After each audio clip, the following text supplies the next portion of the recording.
What's poppin', what's poppin', what's poppin'? Y'all know the vibes. What's poppin', what's poppin', what's poppin'? This is Nicky and welcome to Content Corner Livey. You feel me? Shout out to the chat. I see you already in the building. First and foremost, let's get this. Okay, we good. Ooh, it's a little dark. Hold on. We gotta fix this. But do me a favor, just hit the like first and foremost, all right? That's all I ask. Hit the like, make sure YouTube is like, hey, Nikki's on live. We like her. We'll do that, right? Today, we are talking about a recent announcement. AI artists, music artists, are officially coming through in a really big way, backed by some of the best producers. One in particular, Timbaland, which we're going to talk about. Is that the case? How do we feel about it? All of these different things. Plus, 11 Labs dropped some new updates that is actually makes your voice that you cloned have emotions. You feel me? And then some other talks that we're going to do, right? But first and foremost, how's the chat feeling? You know what I mean? How is the chat feeling? Happy Monday. I see people in the live. Nicky always dropping gems. You know, I try to. Here and there, I try to. Janita's in the building. What's up, Janita? The fiance's in the building. What's poppin'? Happy Monday. All of that. 1 to 10, how are we feeling in the chat? Let me know. 1 to 10, because that's important. Because I want y'all to feel great. I mean, I want y'all to feel good. We just came back from the BT experience, from the Next Level Speakers Conference, so I will be talking about that later. But we have just a lot to talk about. AB in the building, what up? I knew you would come through. Yes, I used the 11 Labs voice update. It's scary yet fire. Yeah, we got to talk about this. So do me a favor, take a screenshot of this, right? Put this on your story, say Nicky is live. We got a lot to talk about. So let's just get into it real quick, because it's Content Corner livey. You feel me? All right, so shout out to Tim, right? Shout out. I found out he follows me, so I'm like still geeking out about that, right? But he had a big announcement talking about dropping a new AI entertainment company. Reveals Tata, the first artist, okay, for A-pop. Now, check out how realistic the situation is. Check. This artist looks real, like, okay, this could be something. Now, if you can see and I'll read some, right? Someone literally said, hey, here for the comments, right? But this got a very, very mixed reviews. Some were excited. I was excited. Others were, you know what I mean? So let's look at this, all right? Jersey in the house. I see you in the building. Just got off David Shan's podcast webinar. Come on, shout out to David Shan's. Strong 7. How are you this evening? I'm a good 8.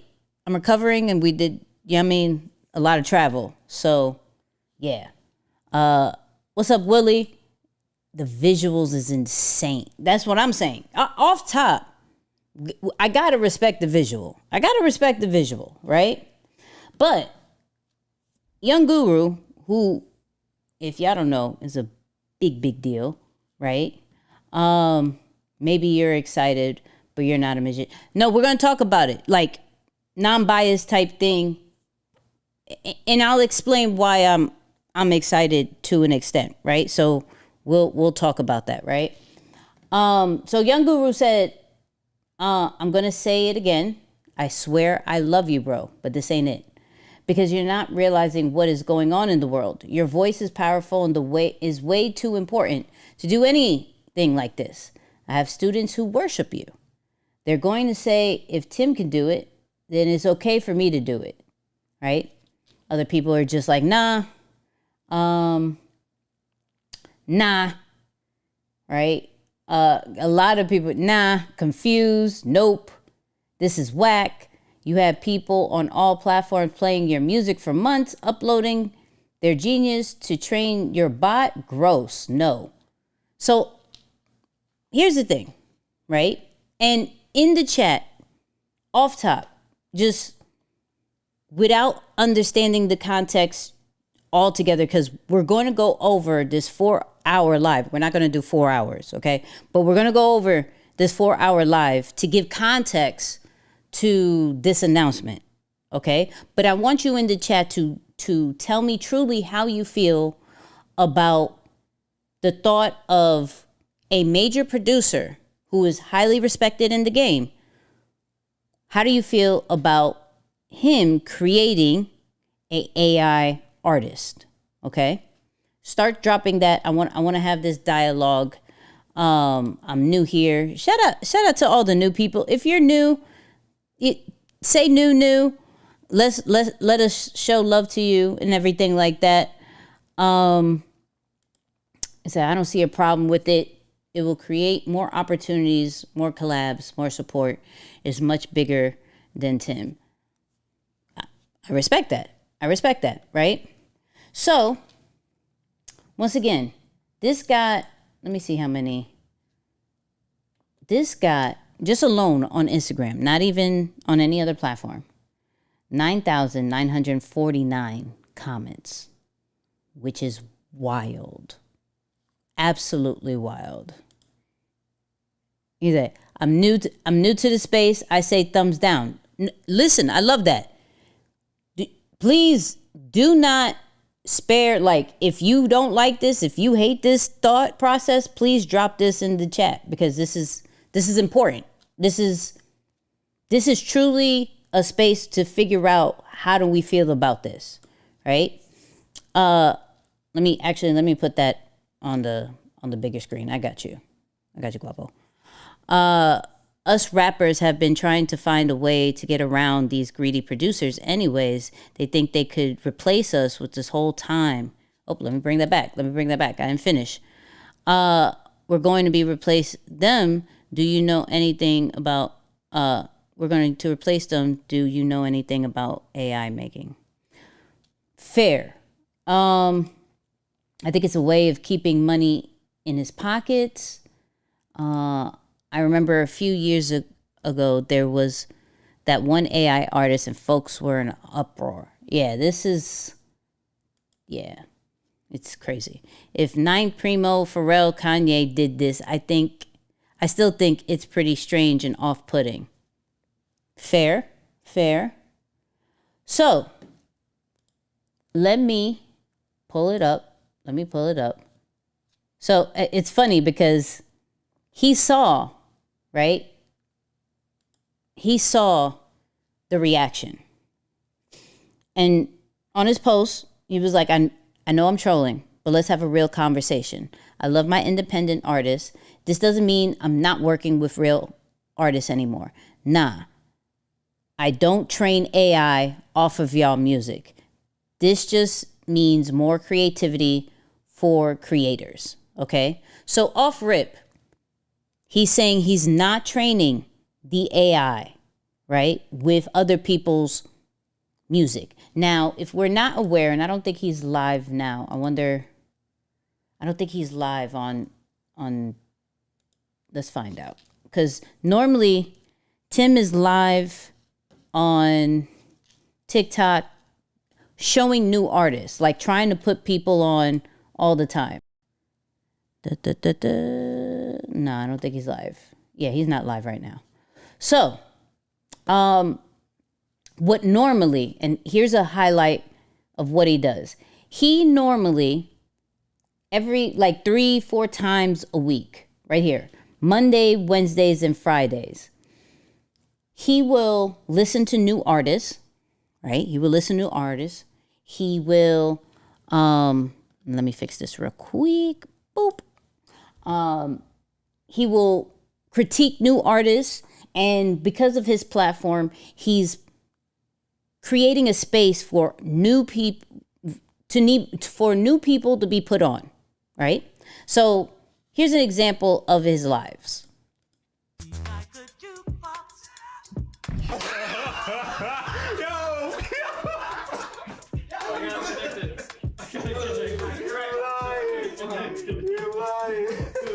Okay, that was just a funny clip. That wasn't what we were doing. You made my lights went up and everything. Watching me, big splash, Aquaman. You could catch me on my wave, by the water, Aquaman. I'm low as the whales and sharks. I'm deep in the trenches. Aquaman. I track everything that's around me. I'm flooding the Here we go. Aquaman.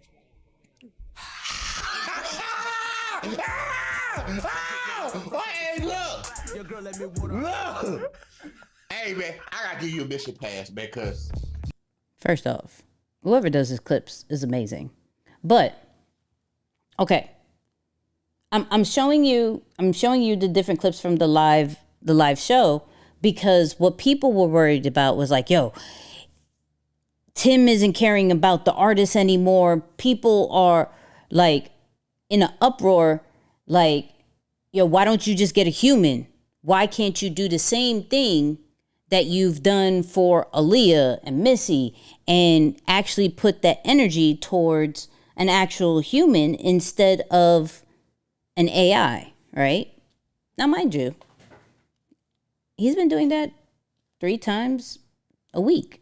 He puts his energy towards other artists, sharing the platform and things like that, right? This advances the conversation from artists using autotune. Same thing is happening with art and illustrations. Facts.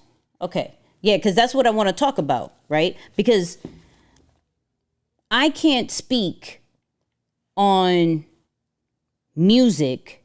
I can speak on art, right? I can speak on content and how we saw a huge change from people painting and doing and drawing and doing manual stuff to then we got Photoshop and all these digital platforms, and there was a bit of an uproar, but we adjusted, right?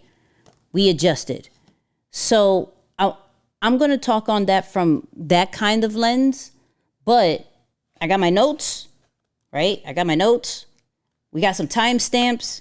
We're going to break down different perspectives of how people are feeling about AI from a creativity standpoint. So regardless if you are a huge music person or not, let's look at it from creativity, okay? The biggest problem is, are you stealing my stuff? Period. And I think any artist who is in love with what they do and they see AI happening, worry about this. Now, I'm going to keep it a buck. I do believe we're in this era of we have to see what AI can do to then regulate it. Even though we all had fun with those ChatGPT pictures with the Studio Ghibli and all these different things, I do believe that if we are using a particular style, that artists should get credit, especially if it's under a studio vibe. Like, this comes from there. If the Muppet style is being used, there should be money going towards that person. And the only way that can happen is a percentage of the subscriptions can go to that studio, to that artist, right? So I do believe there needs to be some type of regulation when we're coming into this AI generative art form, okay? So let's break this down. Let's have honest conversations. Hold on, what you say right here? And they're just created their terms to make it to where AI artists can't monetize their music unless they pay a higher tier subscription. I'm for that. Sounds like a NIL deal coming up. And we're going to talk about that. But I want to state first and foremost, I don't agree with how loose AI is from a creative standpoint. This is fun. It's cool. But when we get into the monetization conversation, that's where it changes up a little bit. So I want to start there, right? But let me see if I could pull up this first joint to start off the mood. Let me see if I can pull up this first part. So it's going to be hard to differentiate who gets what with AI grabbing so much. That's a fact. That's a fact. You're right when you're right. All right. So Timbaland, based off this announcement, right? This headline, he did a 4-hour live with some amazing thought leaders. So shout out to everybody who was on this live, especially the passion that Young Guru has, right? But we're gonna show what the higher ups think. We're gonna show what regular artists think, and then we're going to have an honest dialogue. So let's check this part. This was the tone. that rub me the wrong way. Hold on, Drew. Let's let John speak. Welcome to the chat, baby. What's up? Hey, respect to everybody here. Hey, John. Oh, and let me give a fair warning. Fair warning. There will be some cursing. If you are by kids, put some headphones, whatever it may be. But y'all know I normally don't do the cursing thing because I want everybody to watch. But this is a live that has that. So my apologies. I respect you, bro. I respect. Hey, look, the reason I brought you up because your post is crazy. No. He didn't. We got it. I mean it. We got it. All right, we're gonna stand on it in this chat. I mean everything about it, bro. I'm not double backing on it. Respect to your legacy, I would say. What I view this as right now is a betrayal to artists everywhere, bro. What you're doing is you're backdooring us. You got into a position of power, and instead of choosing to unionize and fight against this AI, which I'm not stupid. I use ChatGPT to script out screenplays, things like that. I use ChatGPT on a daily to start right there. You can't have that energy and then be like, I use ChatGPT to do scripts daily. Where do the ideas from the script come from? But we keep going. To think of content ideas, to do the menial task, the meaningless task that a robot should do. I'm a spiritual person, and I believe that artists all are tapped into a divine entity, right? When you go and you start creating and you allow some fucking robot to come in and finish your song, you're cutting yourself off from the divine. And let me not. So from a spiritual standpoint, I'm not mad at this point. I'm not mad at this point from a spiritual standpoint. But let's keep going. Even get that deep with it. What I think you're doing is you're doing something that's, in a sense, demonic, bro. And I know it sounds like I'm exaggerating, but it feels demonic. You're choosing to go. I think that word gets used very loosely nowadays, but that's just me. But you let me know.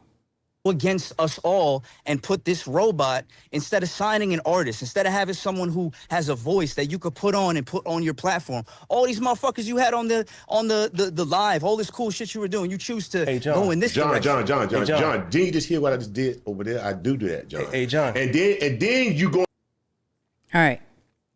So that's how that guy feels, right? Mind you, majority of people, let's keep this a buck. Majority of people are running with headlines. This is one of the biggest problems that I have with the way social media is right now, is that we are in a clip nation. And Joe Budden said this amazing on his podcast, where we see a headline, we see a clip, right? And we run with it and we give our 2 cents without the context. This is the whole point of the live, is to give some type of context to the headline to see if we are good with this or not. You feel what I'm saying? Like, if we are here for this movement or not. All right. So hold on. Here we go. So he'd rather sit AI the scripts instead of hiring writers. That's what I didn't like. Like, don't come with that energy, but then go, hey, I use the script writing for ChatGPT. Like, I get it. It's not, I don't like that. I don't like that. Okay.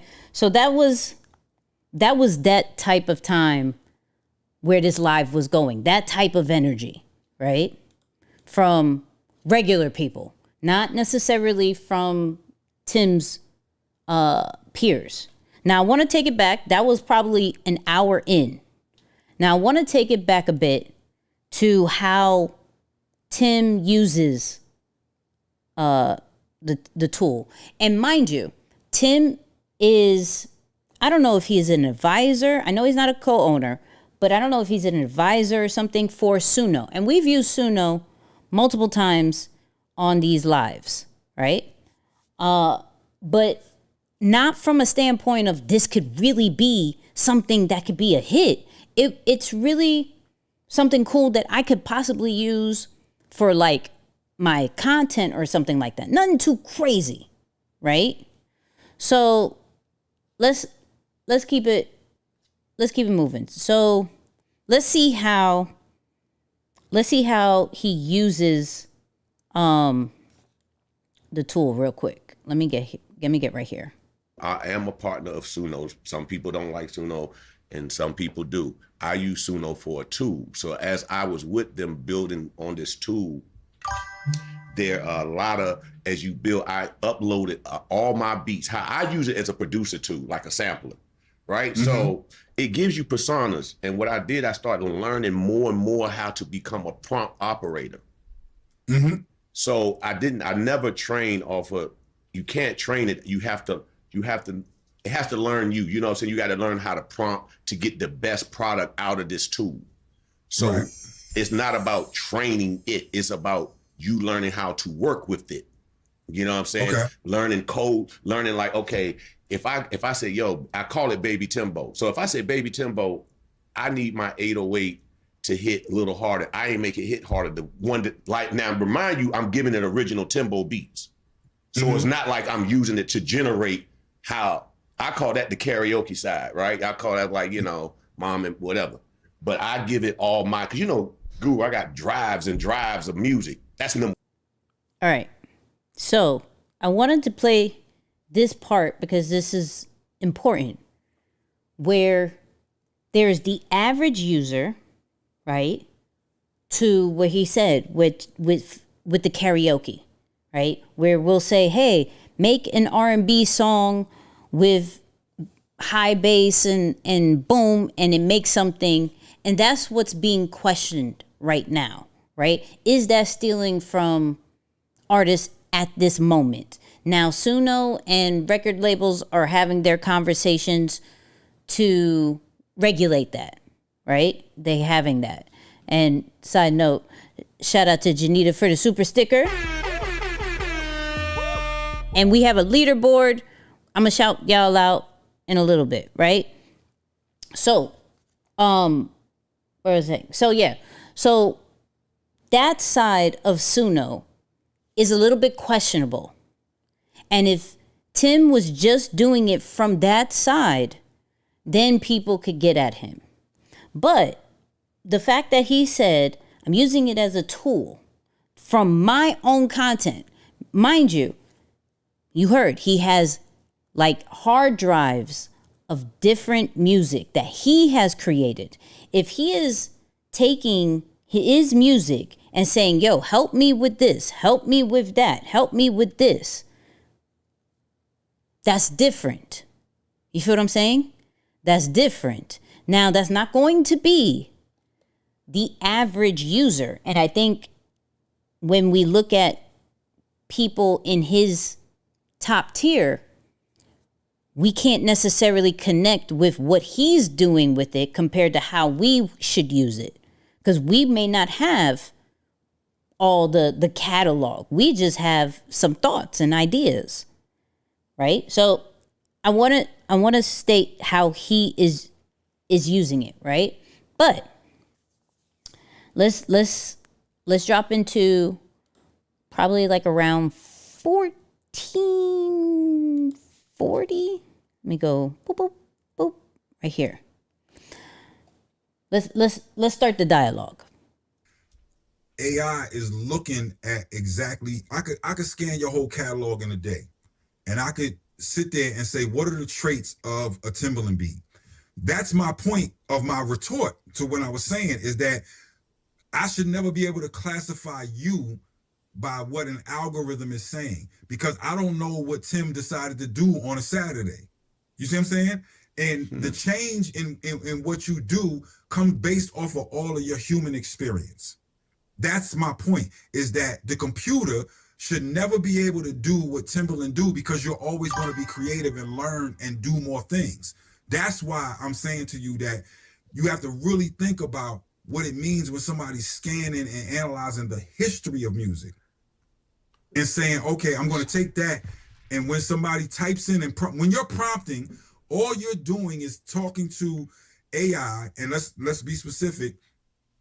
AI is not really intelligence. It's really only taking what we do and making it extremely faster.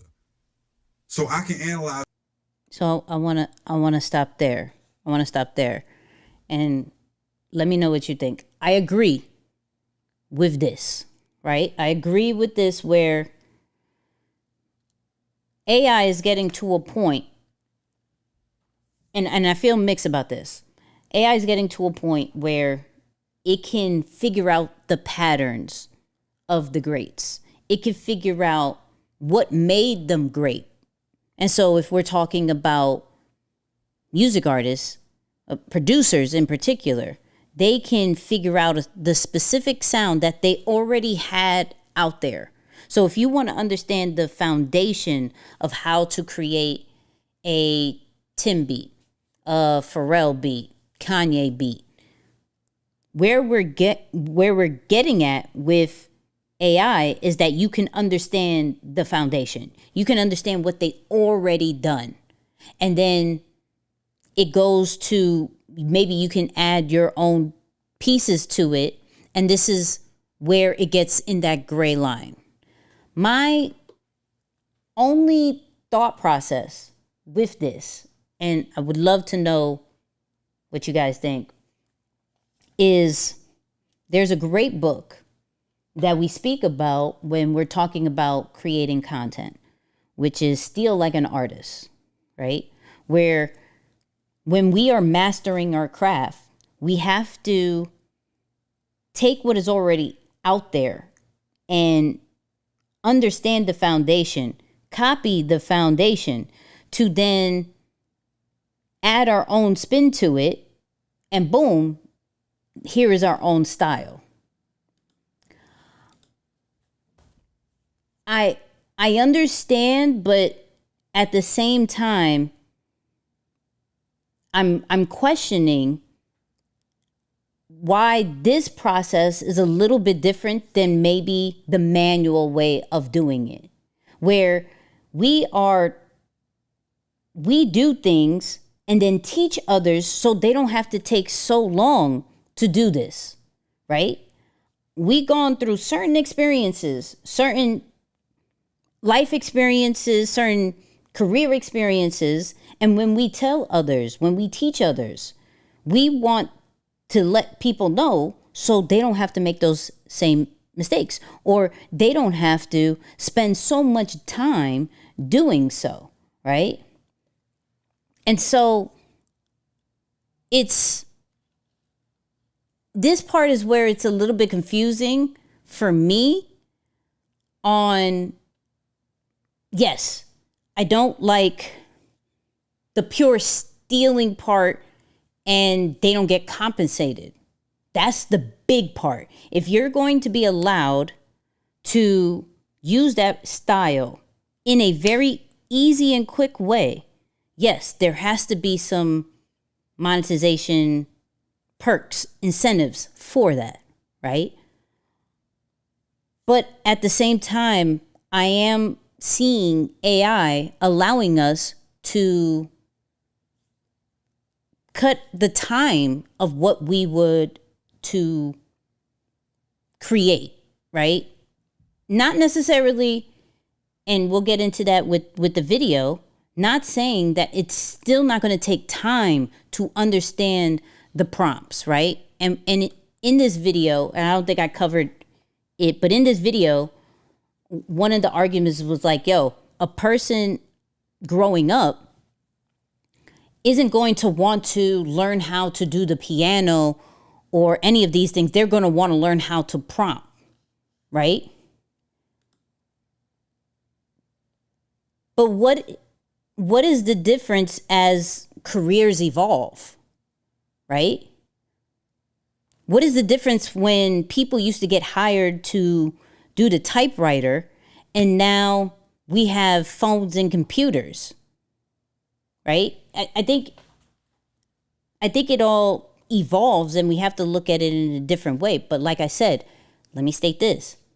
If there is no regulations of how an artist is getting compensated, I'm not for it, okay? I'm absolutely not for it. So let's keep that in mind. But So that was Guru talking about they can scan your whole catalog and figure out the patterns. That's a problem for artists nowadays, right? But here is the response as far as they could do that because humans do that right now. Humans study the greats and copies them, right? But there still has to be a level of taste that is important, right? That is absolutely important. So let's go to, I think it's like 17. So here's his rebuttal to this a little bit. So boom. I mean, to be honest with you, man, it's like it was I think, regardless of what I was trying to make, it was my taste of what I was hearing in my head. Did you see that in my post? I said, yo, bro, you leaving out your impeccable taste. Your taste you gotta understand, I did that shit with spoons. Cause my mom couldn't afford a keyboard. I couldn't afford stuff, but it was my taste. So no matter what I'd use, I was gonna get the best because it was in me. That's what God gave me. Tool is. No matter what the tool is, I know how to play. Hold on though. Hold on. So if you still gotta know how to use the tool, the training of using the tool is still part of what makes you make what you make. Even the restriction of the tool. So if I could take all of jazz and I could program this thing to say, yo, here's the history of jazz music. Someone who's never touched an instrument ever in their life could go, you know what?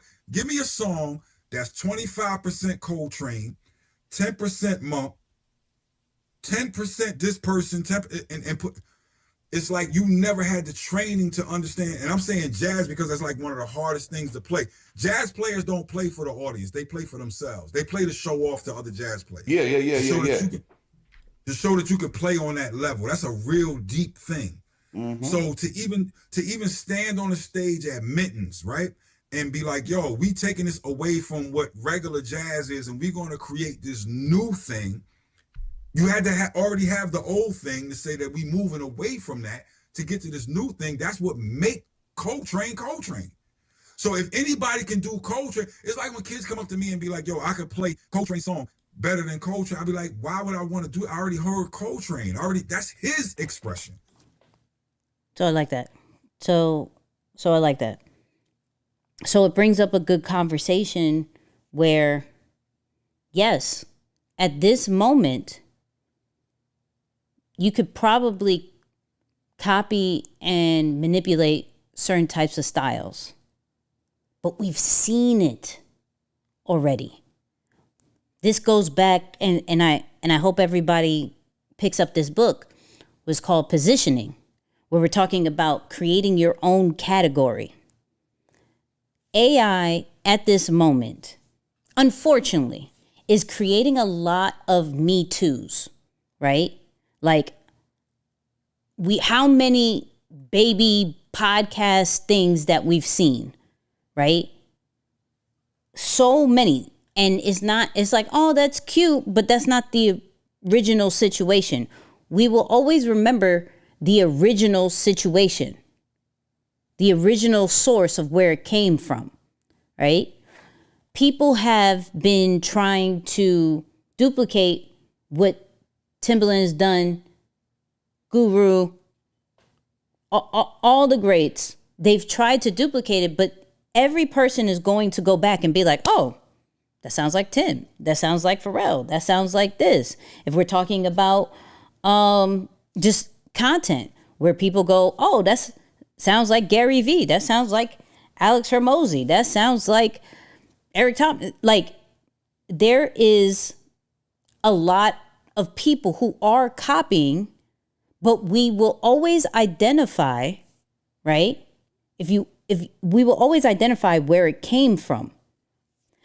The whole point of using AI is to understand the foundation at this moment and then figure out your own style. And they have Swiss Beats later. And y'all know I've always say this as an example where Swiss Beats has openly spoken about when he first started, he copied all his favorite producers, like sound by sound would copy, doop, doop, doop, doop, doop, right? Until he mastered it and then added his own spin.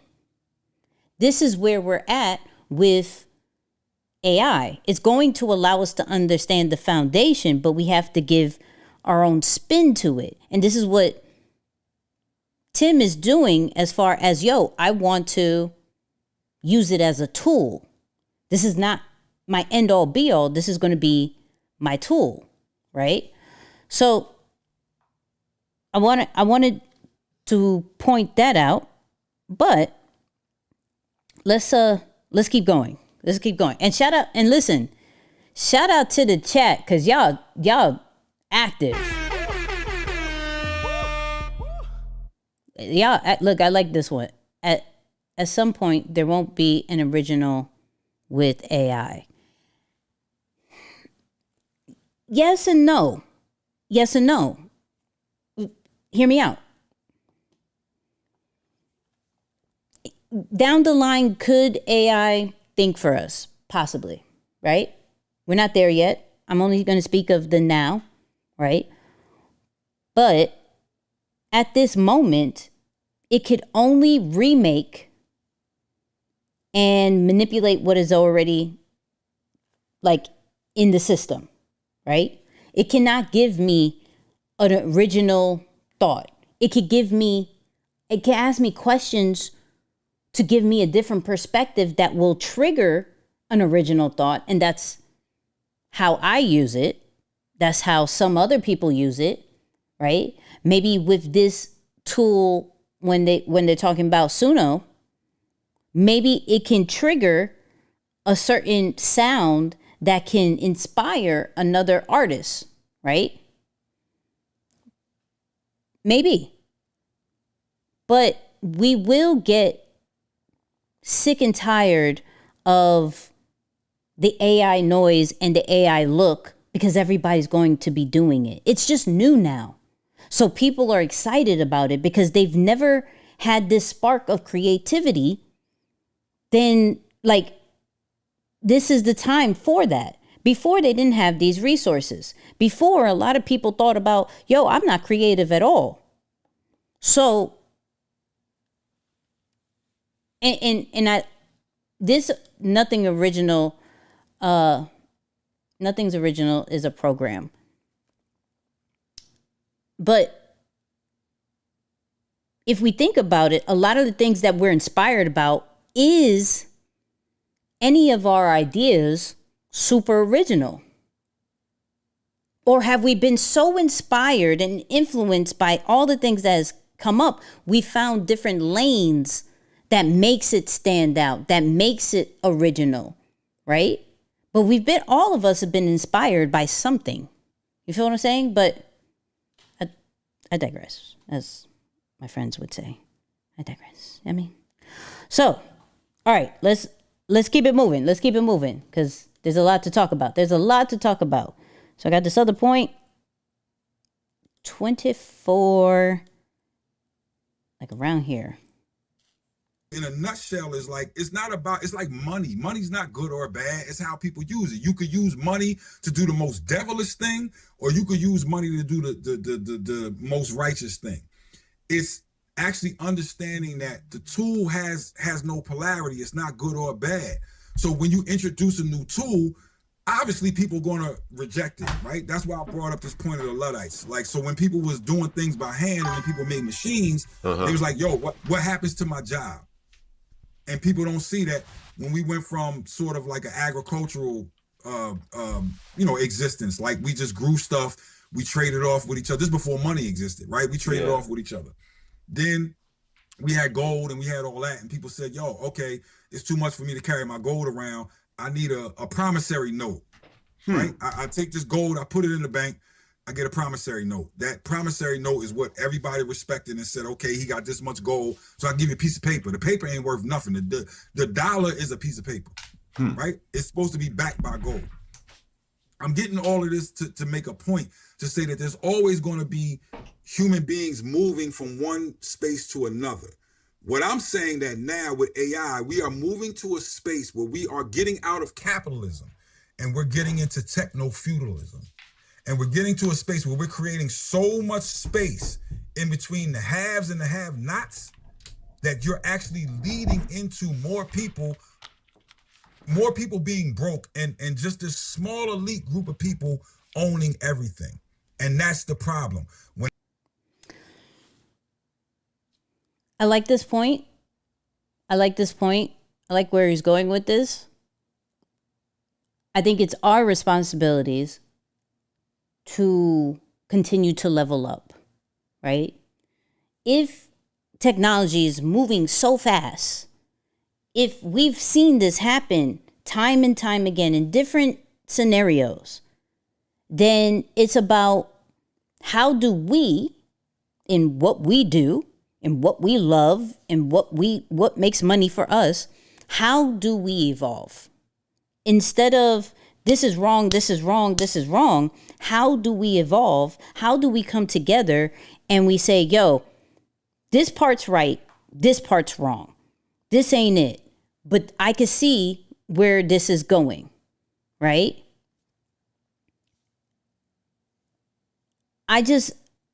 If we continue to use it as just a tool and not give it as much power as what most will say. I was on this AI panel and it was like, yo, what is one thing that you could see in 5 years that people are so scared about now, but it's not going to be the case? I don't believe this is going to replace humans, period. It's going to replace the smaller task. And at the same time, as humans, we should want to get better. We should want to improve in our skills. We shouldn't want to just stay in one space, one comfortable situation, because that is the immediate way of not being relevant, of lessening our value. The way that we increase our value is increase our skills.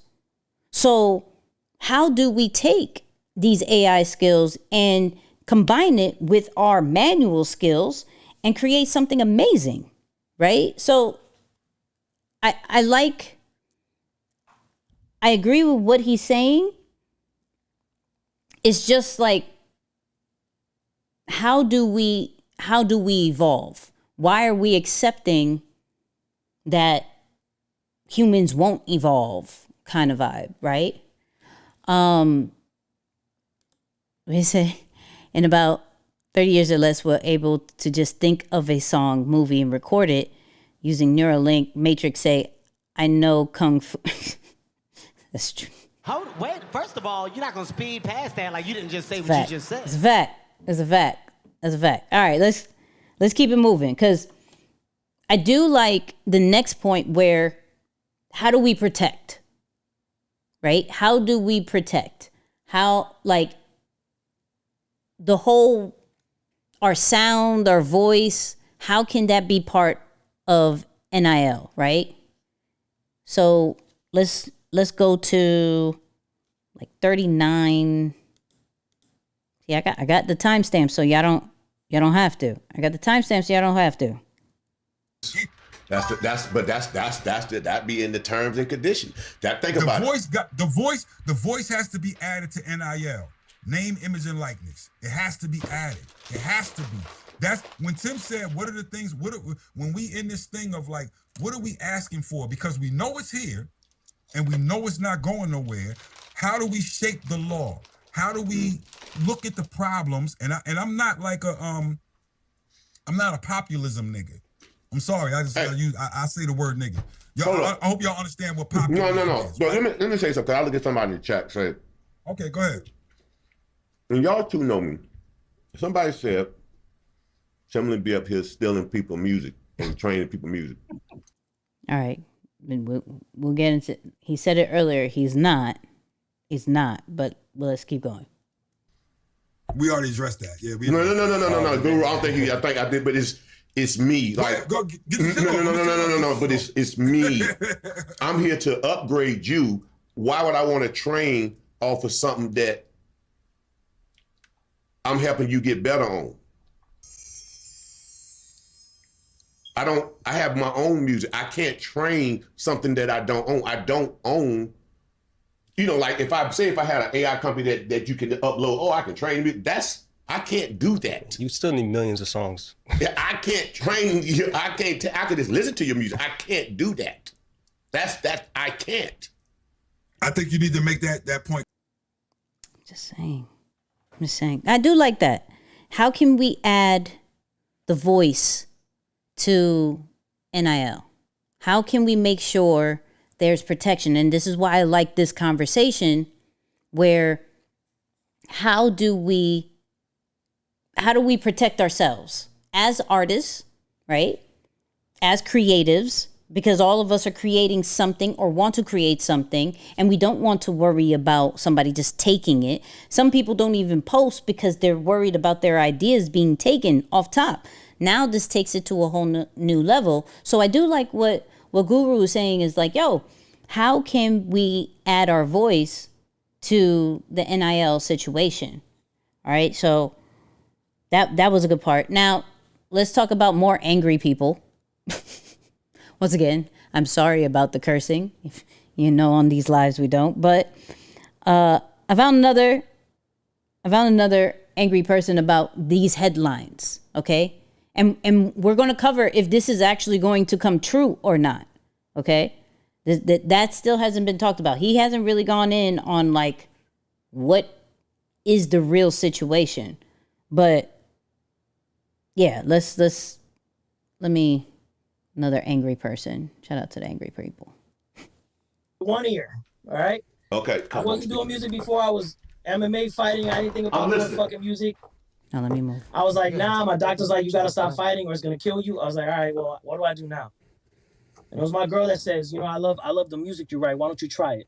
I said, and if a year I don't get a deal, fuck music, right? A year later, I get a deal. I invest my money wisely. And the next thing you know, I start getting my own places, my own situations, my own relationships. He's just giving a background. Bear with me. With these artists. Now, I'm gonna keep it a buck fucking 50. Don't care whose feelings I hurt. No respect to any of you goats. No disrespect to Timbaland. No disrespect to anybody. But this is what it is.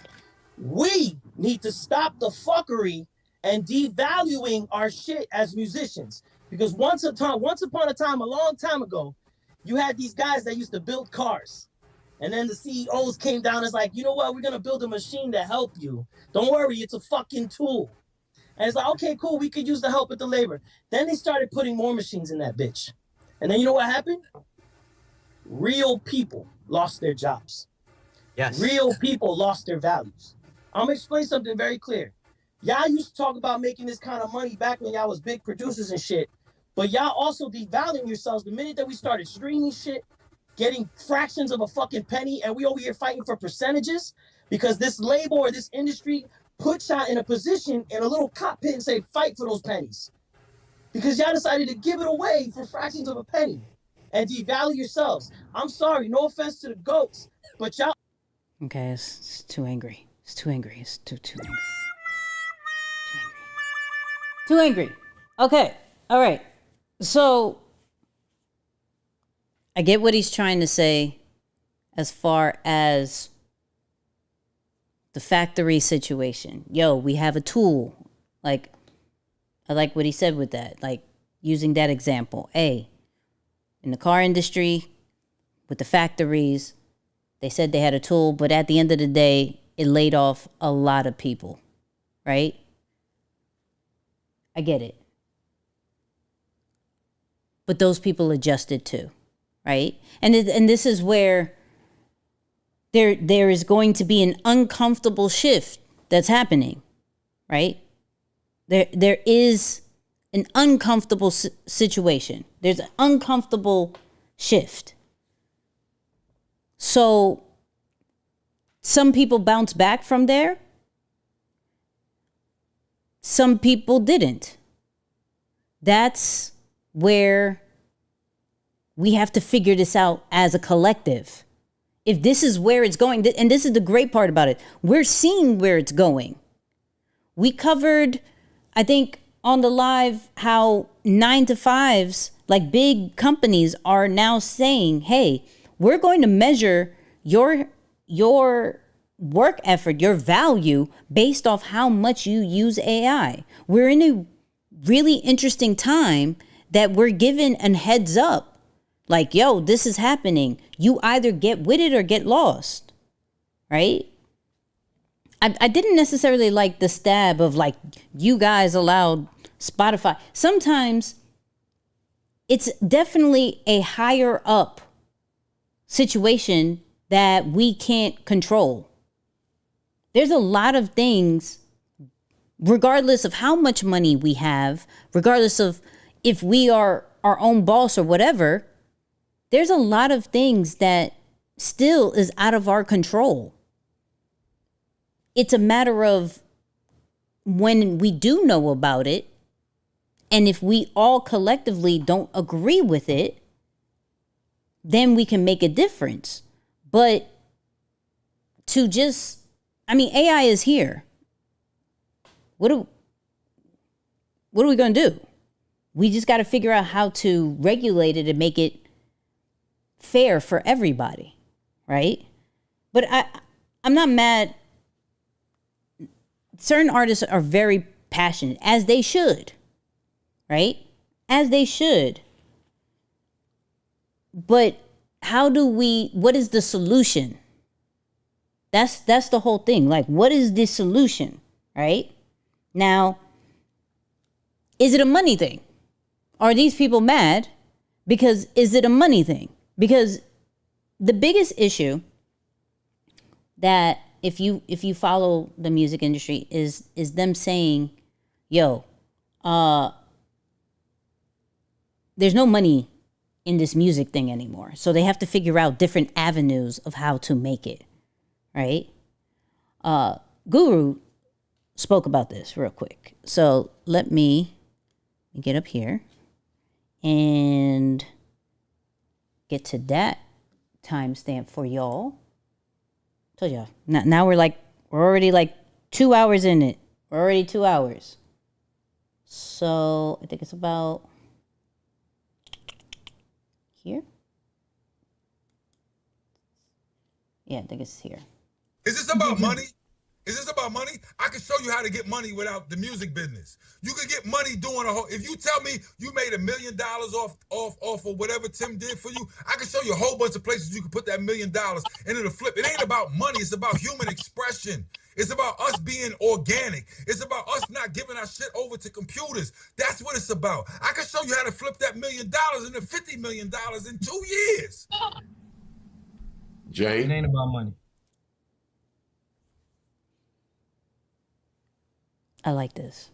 I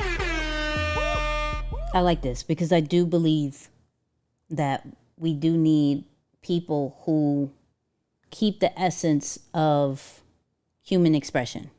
I do believe that. And I think that's why we value, I promise you, we're in a great place because we're in a spot where we value physical things more than ever, okay? Prime example. You have digital art and you have the actual physical canvas. The digital art is always lower than a person giving you the actual original painting. Hands down, right? We're now starting to be in that time where in this is where I see where AI music is going, where we'll hear AI music possibly more frequently. See, AI art and videos, but this is where we're going to truly appreciate live events a little bit more.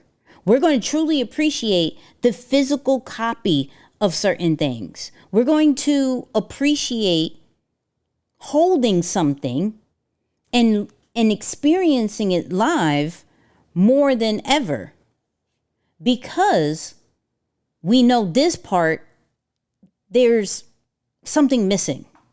It's more frequent. It'll allow us to be more consistent. But to say, yo, here is this, like the physical item. We've seen it with digital art. We've seen it with digital art. Because it is, we can create it faster. It can be more consistent. The value goes a little bit less. But if we have the original, the value is more because we know that there's a scarcity. There's a limitation of how many is going to be out there. So when we look at it in that kind of sense, I believe artists in general, there's going to be a pivot, but this is not necessarily a bad pivot when you think about it, right? It's like, oh, okay, that makes sense. Digital will be lower Exactly. But that's not to say that our original skills, the value is going to go lower at all. That's not necessarily to say that.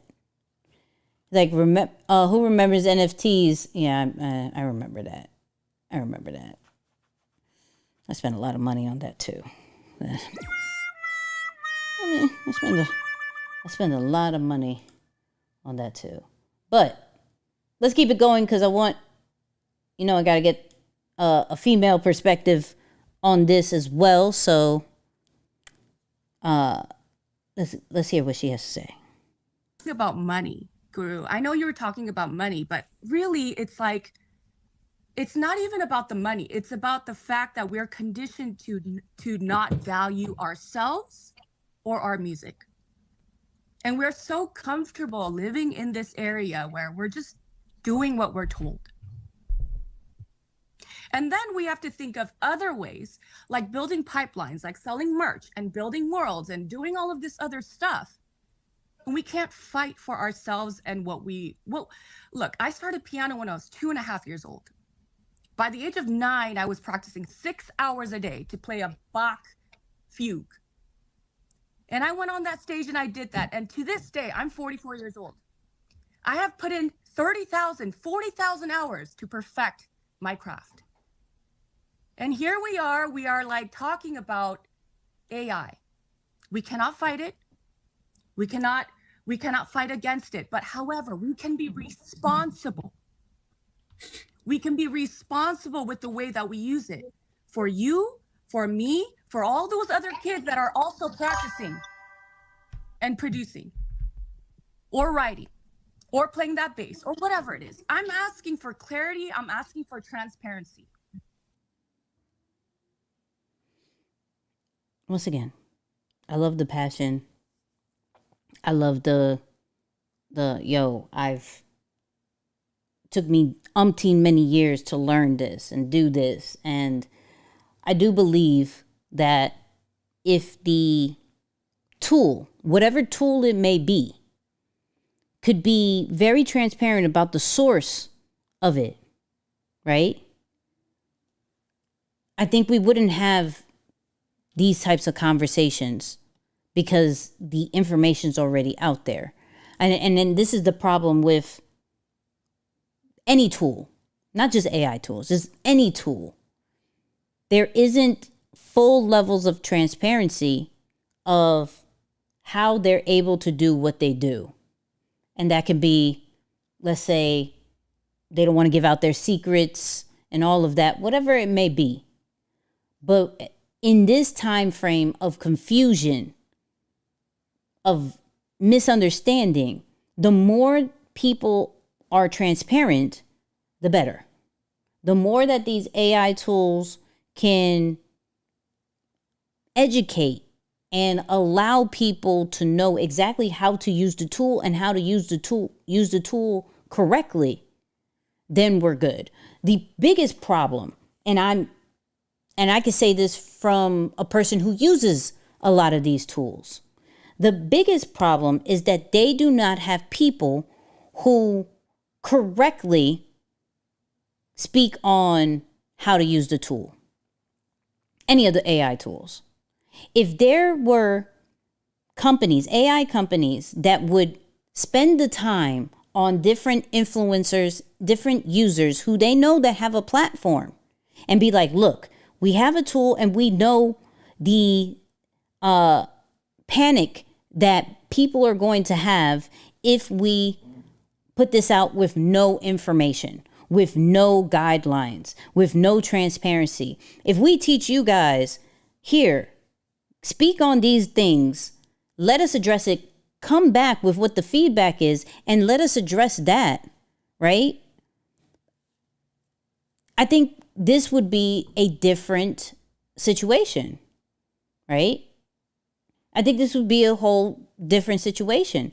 But these AI tools are too focused on catching the wave and capitalizing on the different subscriptions that you have to put, that now this leaves a whole bunch of confusion that shouldn't even be there. And that goes all the way from OpenAI, Meta AI, all of these different platforms to Suno, to any of these AI tools. There's not enough education to be like, this is the good, this is the pro, these are the pros, these are the cons, these are the super fear factors of that, right? Hold on. I've performed on the Tiny Desk. I don't think AI could ever replace the level of humanism.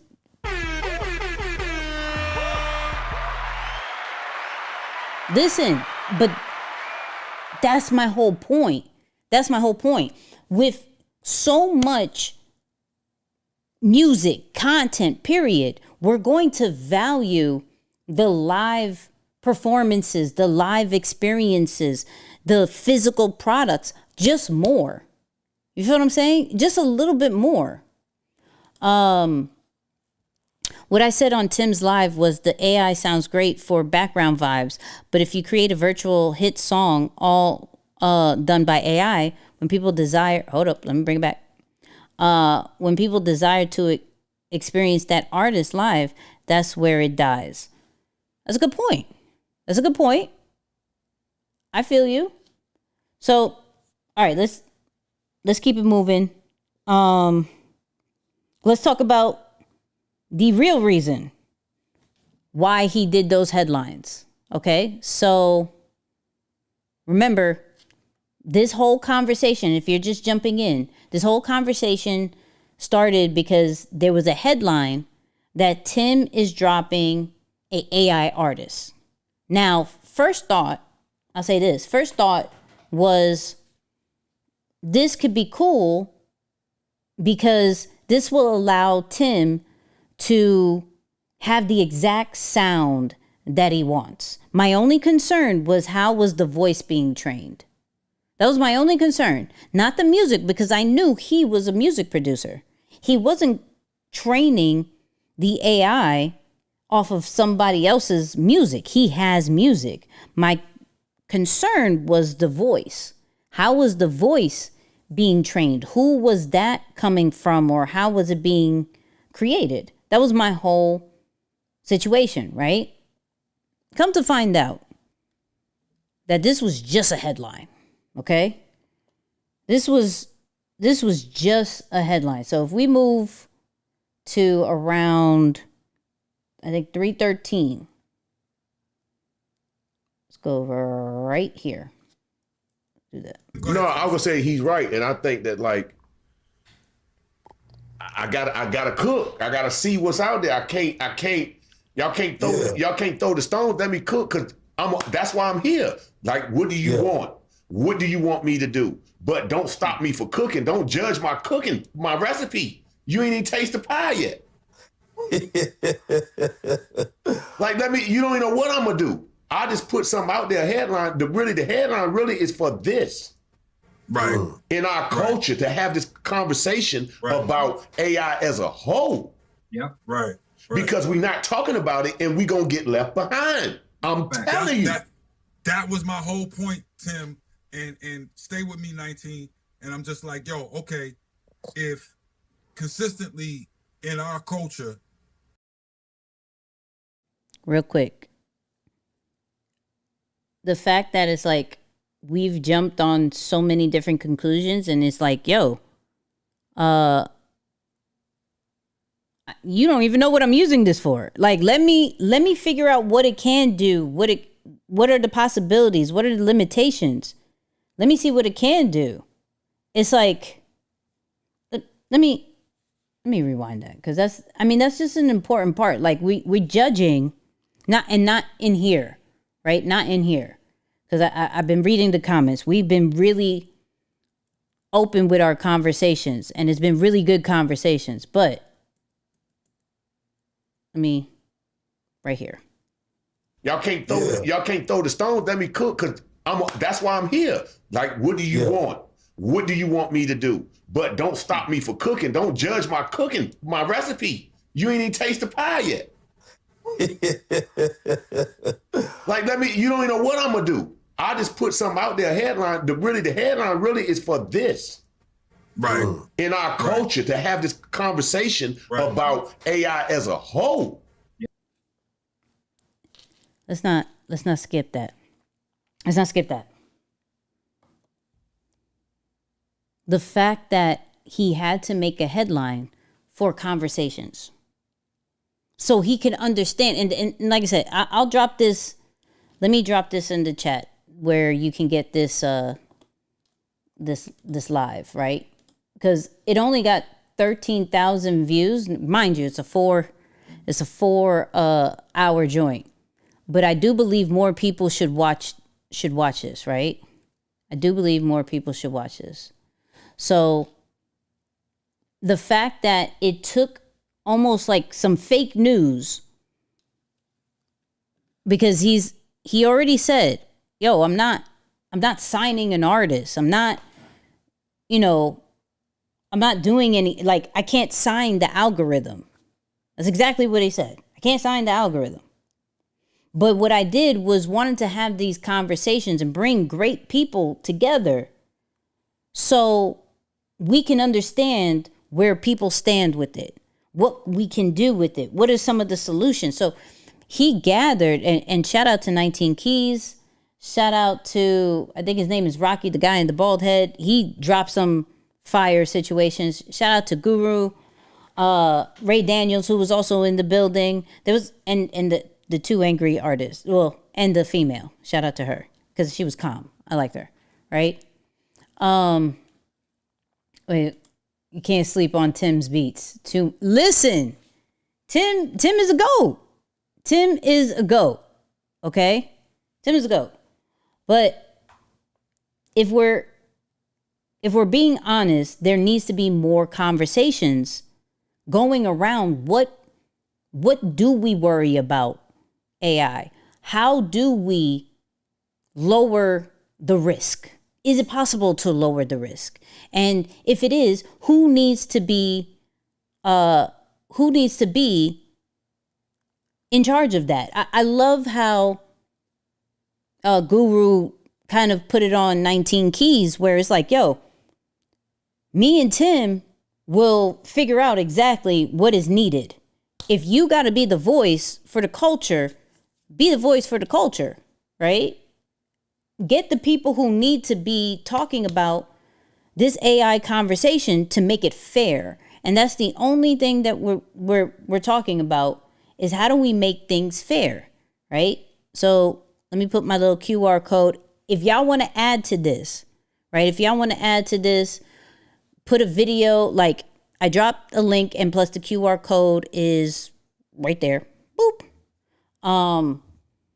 Drop what you feel about this, right? I may have missed it in the chat, but drop how you feel about this. You could do an audio note. You could do a video. You could type it out, and I'm going to put it on the screen. I'll show you how that looks. But this is a conversation that I thought was done very well. And if we had to do some clickbait, which he did, right? He had to do some clickbait. We're saying, yo, he has a new AI entertainment and a new artist. He said in the chat, in the live, he's like, nah. I mean, I did create some fire music, right, with Tata, but like, what you think is happening, just let me, like you said, let me cook, right? Let me cook and see what it could do and what it can't. Right? So let me see. It took AI to get him back out of his shell since a layer. No, he's been active. Tim has been very, very active. Follow him on TikTok. Follow him on Twitch. My man's been he goes live 3 times a week. He's been very, very active. And then of course we know what happened with verses and things like that. So let me see. Oh, shout out to the super chat. Look, we got super chat out here. Come on. Thank you to everybody who's hit the super chat. Appreciate you, because I don't think we're going to be monetized on this thing at all, because I just shared a lot of that live. So all chats are appreciated. You know what I mean? You have a cool style. Thank you so much. I appreciate you. People will sell their souls to AI before learning an instrument.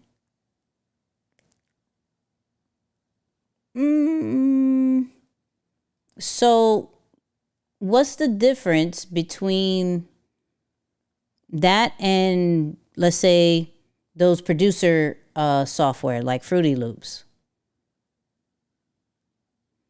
Like, I think learning an instrument is for the top tier people.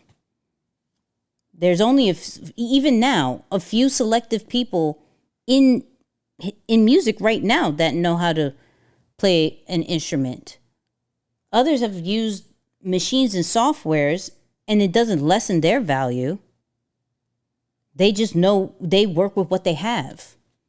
They spend their time on those things, right?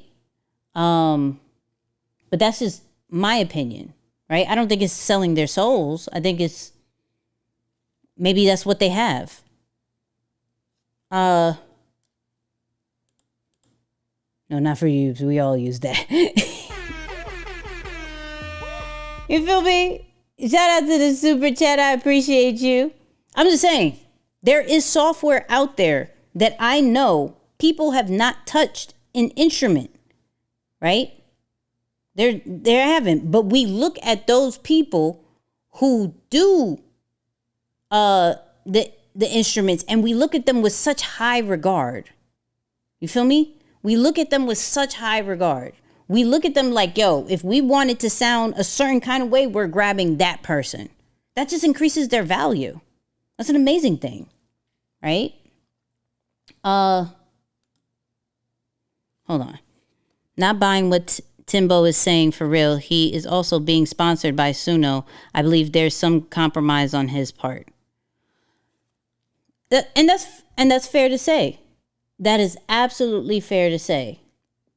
My thing is, let me bring this down a little bit. My thing is, like, until the facts are out, you know what I mean? Until the facts are out, everything is a perspective. Everything is a perspective. I can't sit here and say someone is lying or someone's not truthful if I've never seen them not, right? There's no facts. The fact is that he had an intelligent conversation. And I want everybody to watch that live, because that is a great example of how people are not disrespectful, right? But can disagree. Evil if you use it for evil. Listen. That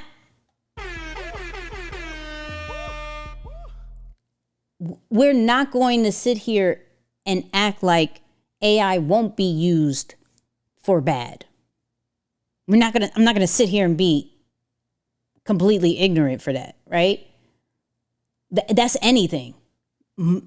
Give the wrong people money, that's going to be used for bad, right? Give the wrong people power, that's going to be used for bad. Give the wrong people missile access, that's going to be used for wrong, right? Like, anything could be used for evil if given to a person who has intent to use evil. But I do believe it's our responsibility to shed light to the possibilities of what could happen, right? He was putting a feeler out to the music community. Real talk. And that could be true. That could be true. That absolutely could be true. And now all attention is to him. I think this is more, if we're gonna have a real conversation, I think this was more of a better route of promoting something, if that what he's doing, if you were right about that, than what a Kanye would do, right? Where Kanye is just spitting out random rants and disrespecting a whole bunch of people. This is a different type of rollout. Now, one thing that Swiss B said in the live was, once again, the power of educating your users. He wished that the true intent of what Tim was trying to do was put out there more the mission and the purpose, rather than just that rollout, and for us to assume what is going to happen, because the internet is ruthless. We will judge and kill you, unfortunately, before we know the facts. And a lot of people, and the first dude that was saying that it was demonic, his tone changed once it was like, yo, this is just a headline. I didn't do anything yet. I put that out there because I want to have an honest conversation. And he's like, oh, well, you can't be mad at us then. I'm not mad at you, but it shows how quick people are here to judge about the AI stuff. You feel what I'm saying? Hold on. If the Lord gave us mental some will rob banks, some will help people. Come on. That's a fact. It was going to be created anyways. Why not Tim be the first to do it? Because now it could possibly sound really good. It's like, if that's the case, I will use AI to make my favorite songs. I can't support a Billboard charting robot. Well, once again, we'll see what happens. And to be honest with you, if you look into the music industry, one of the biggest concerns was bots. So, yeah, well, that's not my conversation to have. That's not my conversation to have. I promise you, it's not. Real quick, let me see what you guys are doing. Let's see. There we go. Boop. Well, once again, if you have any questions, you want to state your piece, state whatever you want to say, there is a QR code over there, or there's a link in the chat. Hit that. You can speak it. You can write it. Whatever you want to do. Shout out to Megan. Megan says, I don't have a question. I just wanted to say it was great meeting you at Next Level Speakers Conference, Nicky. I got the most notes from your presentation out of any speaker. You were dropping so many gems and continue dropping them. You are much appreciated. Thank you, Megan. Thank you. It means a lot. Shout out to those people who were there. Come on, AB. What we got? Nikki, this is a great topic. Look, AI is here. I'm glad Timbaland is forging ahead with using technology such as Suno to kind of lead the way. Look, I get it. There's a responsibility to the companies to, yes, explaining how this stuff is using. There's a whole human experience to this. Me, as a longtime songwriter who never put any works out, to finally having a tool like this to use to hear how things sound, to help me sculpt my lyrics to get the sound and tell the story that I want to tell, to using ChatGPT and Sora and all these other tools to help me with creating films and getting the idea of how I want my story told. Look, It doesn't replace my experience. It doesn't replace my 40 plus years here on this earth. What it does is help me understand how to better craft my stories, how to better craft my sound. So, look, the tool is here. I'm an advocate for using it. I'm going to continue to use it, and I'll continue as an artist to put my works out that resonate with me and speak to who I am. This is not a copycat thing. This is just a useful tool for inspiration. We do it already without AI from other artists. Shout out to AB. Come on. Shout out to AB. All right. That was a really good perspective. Perspective. Hold on. Suno has definitely improved since last year. It's only bound to get better. That's a fact. I am a Christian AI user. Oh, talk to us. Talk to us about that. Come on. I definitely want that perspective too.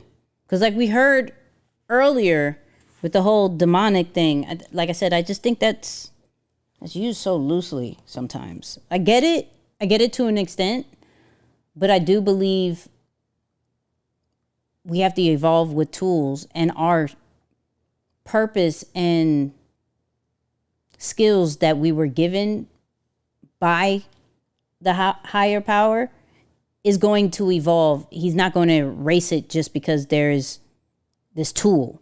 He's going to give us the power to evolve and even master it even better. But that's just a deeper conversation in itself.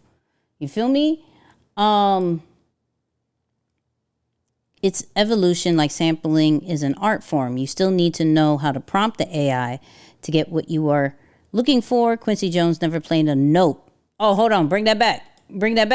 Hold on. Quincy Jones never played a note on Michael Jackson's Thriller album.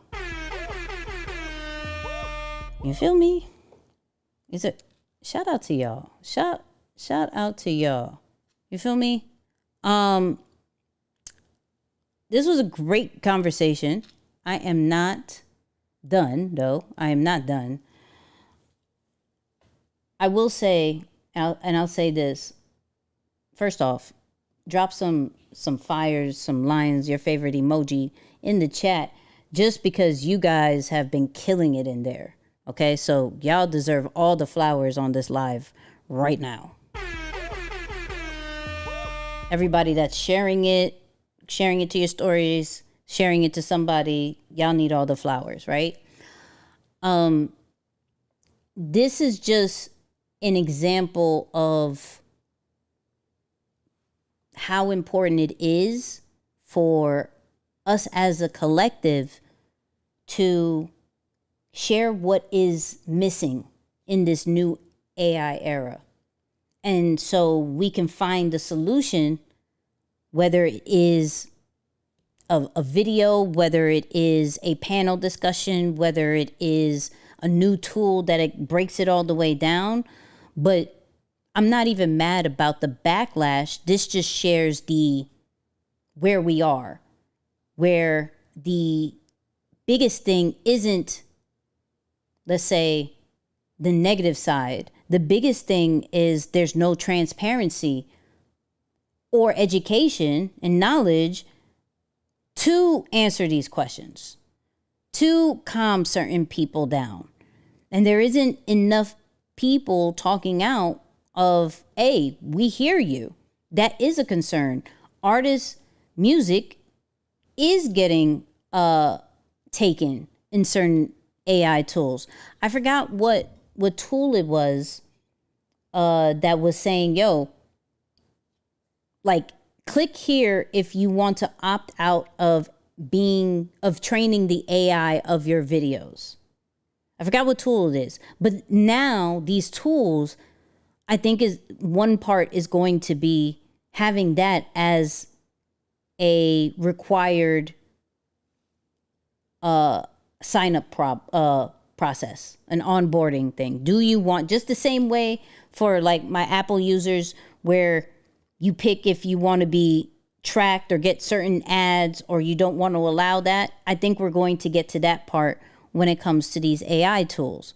Because yes, some things have been trained without our true, let's say, permission. But at the same time, that's where it gets a little gray area, because we're posting content for free on these platforms. It makes it very public. Now, I'm not saying that from a music standpoint. I'm saying that from a content standpoint, right? And I also want to touch on that. Prompting is a skill, where I know Young Guru was talking about there are people who they're not going to want to learn the instrument. They're going to want to learn how to prompt. And I don't see that being a bad thing. Some people are still going to want to learn the instrument. But some people will go the prompt engineering. And that doesn't mean it's good or bad. It's the same way where not everybody wants to be in the movies anymore. Some people literally, or on NBC in a sitcom, some people want to do YouTube. Some people want to be YouTubers. And that makes them super happy. I mean, so just a thought. You know what I mean? But let's get into some AI tools that had a recent update. Type 1 if you use 11 Labs. Okay? Type 1 if you use 11 Labs. Hold on. Somebody dropped something. And it says anonymous. Shout out to those who put anonymous. I'm here for this. Let's see if it comes up. Dr. Saunders. I didn't know I was Dr. Ello. Shout out to y'all. AI will destroy all human connections to the music. Quincy was a musician. He understood being a composer of notes and flow. It's going to be a problem. He said, will destroy all human connections. Whew. So I'm going to say we're going to have to see, right? I'm going to say we have to see. I'm pretty much I look at the good at certain things, not ignorant to the bad, but I see the good in certain things. And if Tim is true, like what we saw, if Tim is true to using it as a tool, right? But if it's just pure creation, that's a different story. But if he's using it as a tool for his own creations that he's already done and making it better, like some of the machines that they've already used, then in this era, in this part, I don't see it being a problem. You know what I mean? I don't see it being a problem. This is an excellent show. Come on, Don. I appreciate you. I get the Fruity Loops argument, but there is always a threshold. At some point, anything can go too far. Yes, facts. Once again, given to the wrong people, absolutely. But that's anything. I really think that's anything. We're just in this trend of AI that everybody is like, it's super new. And as humans, we are used to, we are not so accepting of change real quick. You feel me? Not so accepting of change. So, yeah, we'll talk about it. Listening while at work. Appreciate y'all. And shout out to those who are just watching or listening in the back. If you're watching on TV and you're on your phone as well, can you type if you're watching on TV? I just want to know who's watching on TV, who's watching on mobile, who's watching through their desktop. Let me know. Let me shout y'all out. You feel me? Hold on. What y'all got to say about 11 Labs? Because I'm excited about this new situation. 11 Labs. How do you put your own voice and let it read it out loud? I've been trying for 2 weeks. You need the paid version. We'll talk about it. Okay, come on. Let's get into let's get into 11 Labs real quick. And shout out to everybody who was active in the chat. All right. So, boom. We got some 11 Labs situations. Let me see if I go here. Let's go. Boom. All right. So, this is the 11 Labs kind of dashboard, right? If you don't know what 11 Labs is, 11 Labs is the #1 audio AI tool that allows you to clone your voice, as well as use over hundreds of AI voices that could be for like voiceover work, podcasting, audiobook, sound effects, you name it, it could do it. Okay. So one of the things that it recently did, it updated to version 3, right? It has like an alpha. And let me move me so you can see this. Let me go here. Boop. Let's go here. Let me make this a little bit bigger. There we go. Okay. So over here, it has 11 Labs version 3. The most expressive model supports 70 plus languages, requires more prompt engineering than our previous models in alpha, and the reliability will improve over time. Okay, so this is in alpha mode. It's not even in beta. Okay. Now, when you press this and you press enhance alpha, you're going to see, and I already did, I did an example of it, but I want you to see it happen in real life. What the problem with, you know what we should do? We should do version 2. This was version 2. You had to put like dots and like exclamation points and all of that to bring in expression. If not, it would sound super monotone, right? So let me remove some things real quick so you can hear what I'm talking about, right? I want to show you how the old version of Thingamajig sound like. So here we go. Let me generate.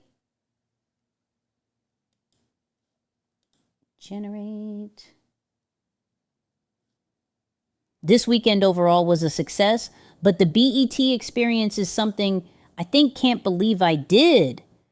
One thing that really stood out to me was the guy who does the gaming partnerships with like Travis Scott. X4Night said something that stuck with me that I feel like I need to lean into. He said, I represent the culture, tech, and authenticity. I've been on the hunt of really trying to figure out why people really rock with me.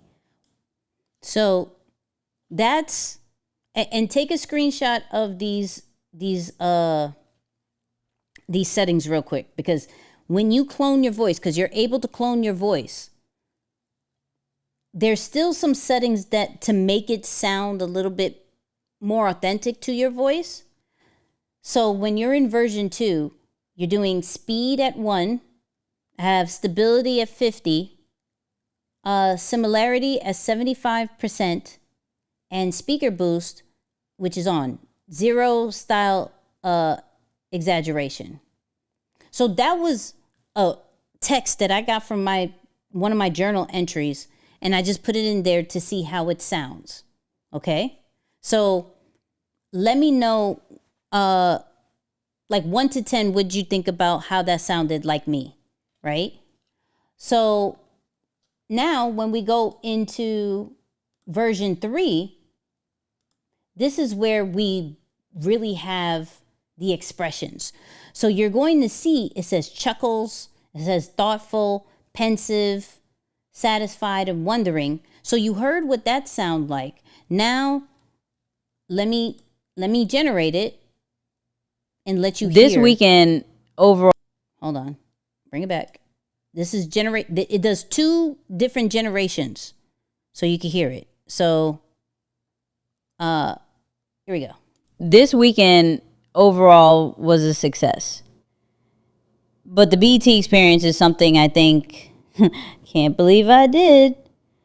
One thing that really stood out to me was the guy who does the gaming partnerships with like Travis Scott x Fortnite says something that stuck with me that I feel like I need to lean into. He said, I represent the culture, tech, and authenticity. I've been on the hunt of really trying to figure out. It got me thinking. It got me really thinking on that one. Here's the second version.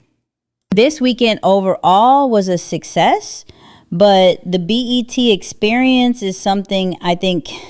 One thing that really stood out to me was the guy who does the gaming partnerships with like Travis Scott x Fortnite said something that stuck with me that I feel like I need to lean into.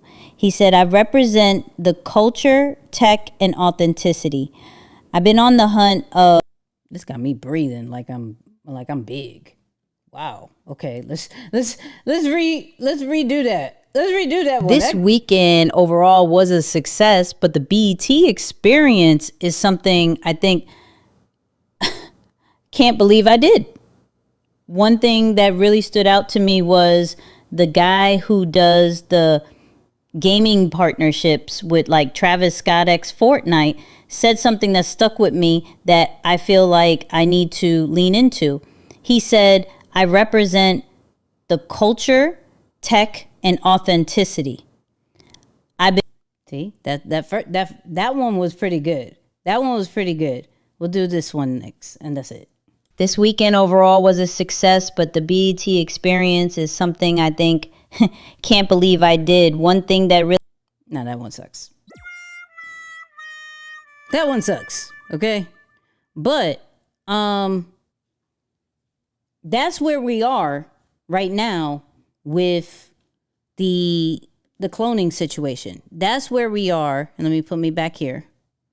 That's where we are with cloning our voices and having expression. If before we were sounding super monotone or we had to figure out punctuation, and I suck at that. But now we're able to type it in and then put chuckles, thoughtful, you know what I mean? And all of these different things. I wonder if you can manually do that. Let's see. Is it chuckles again? Let me see. Anger. Is it going to be? Oh! So you could put any expression, right? So I wonder if I put excited in the beginning. Let's try it. Excited. I mean, boom, excited. Let's see how excited sounds. I was going to put that. Because now I'm going to look up all the different. This weekend overall was a success, but the BET experience. That was horrible. Let's try that again. This weekend overall was a success, but the BET experience is something I think can't believe I did. One thing that didn't sound excited in the beginning. We'll try that one more time. That didn't sound excited in the beginning. This weekend overall was a success, but the BET experience is something I think can't believe I did. One thing that really stood out to me was I like that beginning. Let's see generation 2. This weekend overall was a success. That didn't sound. You know what I mean? That wasn't it. But don't sleep on 11 Labs. Like 11 Labs is super useful, right? Super useful. One of the things that I like is the sound effects. So you could just describe a sound effect and it could create it, right? You can do voice changing. You can add any voice and change it into any AI voice that you have. It can change your voice into any language that you want, right? So like even here, I think this was Hindi. Let me see. Yeah, this was Hindi. Check this out. मैंने अभी अपनी पूरी team को निकाल दिया। मेरी building से बाहर निकलो, तुम निकाल दिए गए सिवाय हो। मेरे पास कभी नहीं था। खैर, मेरे पास एक है। नमस्ते ईसाइया। सत्य तुम्हें मुक्त करेगा। Yeah, that part. You know what I mean? That part. But it can change that. You can even create a voice agent inside of 11 Labs, which can make phone calls for you. And this is great for sales as well as speech to text. So this is really good for transcribing. Hold on, I'm about to die.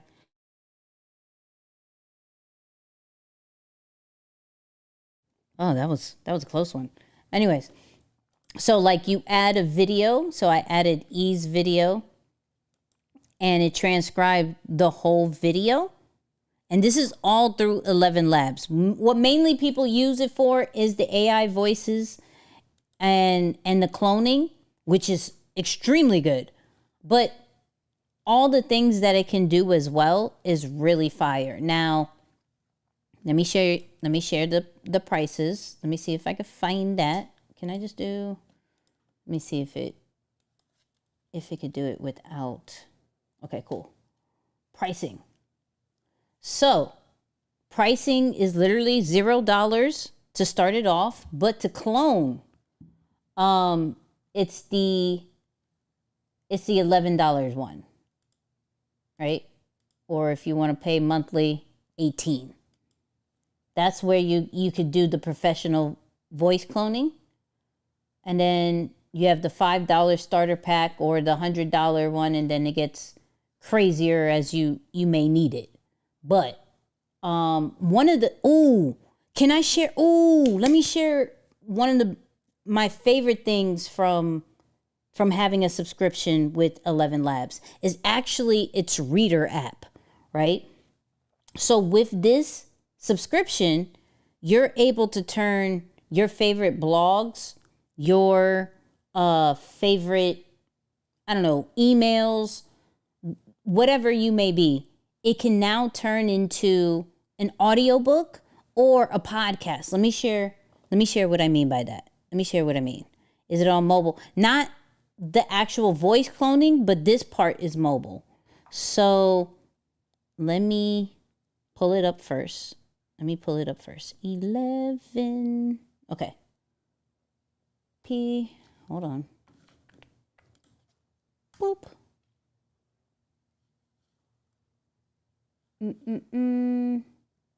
Cool. So this is the reader one, right? And so what's great is that you can paste a link, upload your file, write on it, or scan the text, right? So an example is, let's say, let me go back here. Let's say I go to one of my favorite blogs, TechCrunch, right? Let's get TechCrunch out. And so everybody's talking about the new iOS 26, right? So let me see if I can find everything that's announced, which is right here, which I thought, I'm not even getting into that announcement, but we'll talk about it another day. I mean, we may talk about it another day. I don't know how I feel about this yet. If y'all saw that announcement, let me know, right? So, bringing it back. So I got the link from the TechCrunch. What I'm going to do is paste the link. Boom. Listen. Let me take this down. So it's going to read the website for you. And then it literally can be like an audiobook. So check this out. And it has it in my voice. So why can't we hear this? Don't do this. Why can't we hear it? Hold on. Okay. I have to take it off and so you can hear. Let's see if it plays. WWDC 2025 kicked off Monday, and as in previous years, the company focused on software updates and new technologies, including the next version of iOS called iOS 26. This year, there was considerable pressure on the company to build on its promises. So it has my voice reading the actual article. Now, I could change the voice to anything, right? Even some celebrities. So if I wanted, let's say, James Dean. If a man can bridge the gap between life and death, if he can live after he's died. Right, I could change the article to be James Dean. Hold on. And to make amends to developers as it lags behind in AI and faces continued legal challenges over its app store. Right, so let me bring it back. Hold on. Let me show you all the different voices. See what's up. Come on. There we go. Boom. So right here, these are all like the famous people you could do. Then some AI voices that you want to do, right? Or I could use my own voice like you saw. They also have this Gen FM situation, which turns the article into a podcast, just like how we seen with Notebook LM or ML. I think it's Notebook LM. Let me not mess up. Yeah, Notebook LM. So you could do the same thing. So I could turn this into. Oh, now it wants to work.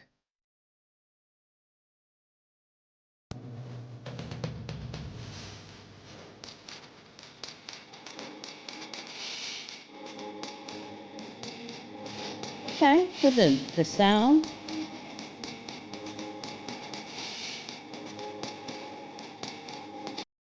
All right. It says, when it's ready, we'll notify you. So I want you to hear. I want you to hear, and we'll come back to it, how it sounds like a podcast, which can help people understand certain blog articles, or you can upload a PDF, anything that has text. Maybe a pure conversation can help you, but this app is a game changer for me from a research standpoint, because I'm not necessarily a good book reader or blog reader where it's a long text and I just always have to read. I always have to make it into audio, and I hated the whack monotone voice that you had to do when you used the speech feature. So this app really helped. So I guess it didn't come up yet. When it comes up, I'm gonna show you. Oh wait, it says right here, boom, ready. So let's see if you can hear it. You know what's wild? Apple just completely reinvented how we interact with our phones. It's the biggest interface change since they killed skeuomorphism back in 2013. And it's going to transform how over 1 billion people use their devices every single day. The scale of this change with their new liquid glass interface is pretty remarkable. What really strikes me is how they're fundamentally rethinking the relationship between users and their screens. Well, let me break down why this is such a massive shift. The interface actually responds to environmental lighting and user interaction like real glass would, with reflections, transparency, and these incredibly subtle visual effects that make it feel almost physical. That's fascinating from a technical perspective. How are they managing to achieve that kind of responsive behavior? See, so it turned the article into a podcast, which I think is fire, by the way. And you can change, if you don't want Jupiter and Jeff, you can change who you want it to be. But when I say I use this app probably 3-4 times a week, it is so fire. That why are they talking so fast? Because I have them at 1.1. You could change the speed. So if I wanted to put it back at 1. So here's the clever part. They've developed this system where the interface elements emerge from wherever you tap, creating this natural spatial awareness. It's like they've taken... Or if you wanted to make it even slower. In the basic principles of material design and evolve them into something completely new. The way they're implementing it across their entire ecosystem is pretty impressive too. Or for my people, 1.5. From what I understand, this isn't just an iPhone thing. It's coming to every Apple device. Exactly right. And that brings up another interesting change. So with 11 Labs, with your subscription with that, it comes with this. So I love that. Okay. You do that vlog directly inside of Gemini when you use deep research. Oh yeah, no. That Gemini has Notebook LM and it does all of that. I'm just saying for those people who aren't inside of Gemini, right? You could use it and you're just on your phone looking at different blogs, or you have an article or whatever. You could use 11 Labs, especially if you're using the voice cloning feature and you got that subscription. That's the only thing. I love it. I love it. That's Notebook L. No, this is 11 Reader that comes with the subscription for 11 Labs. So, yeah. Can you use your voice? Yeah, you can use your voice. You can use your voice. For some reason, when I use my voice, it didn't go through on the audio. This is the 11 Labs apps. Sorry. Yeah, it is. I'll show you. It's called 11 Reader, and it's only to read, right? Voice in the podcast. Oh, I never tried it. Let's see, Juan. Let's see. That is a very good question. Let me see. Wonder if you could customize it. Customize. Nope. That is a very good question. Add to collection. I guess not. Maybe you can't change the voices. Voices.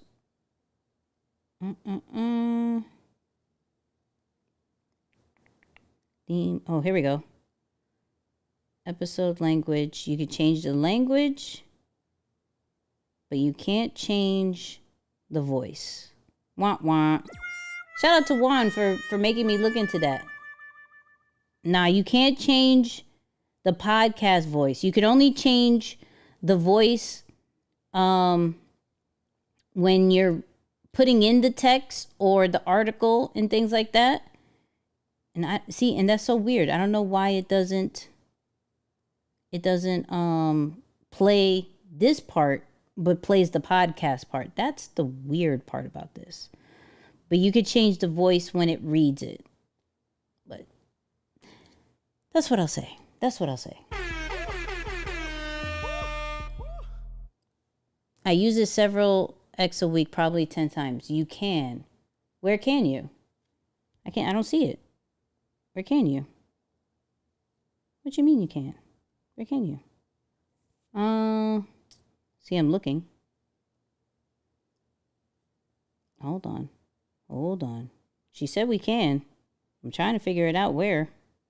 I'm trying to figure it out. This will help my ADHD. That helps mine's. It helps mine's.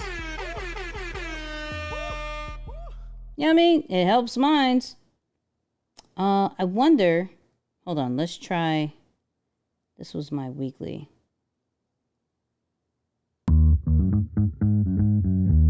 Oh, see, it doesn't let you pick. It doesn't let you pick the voice in the beginning.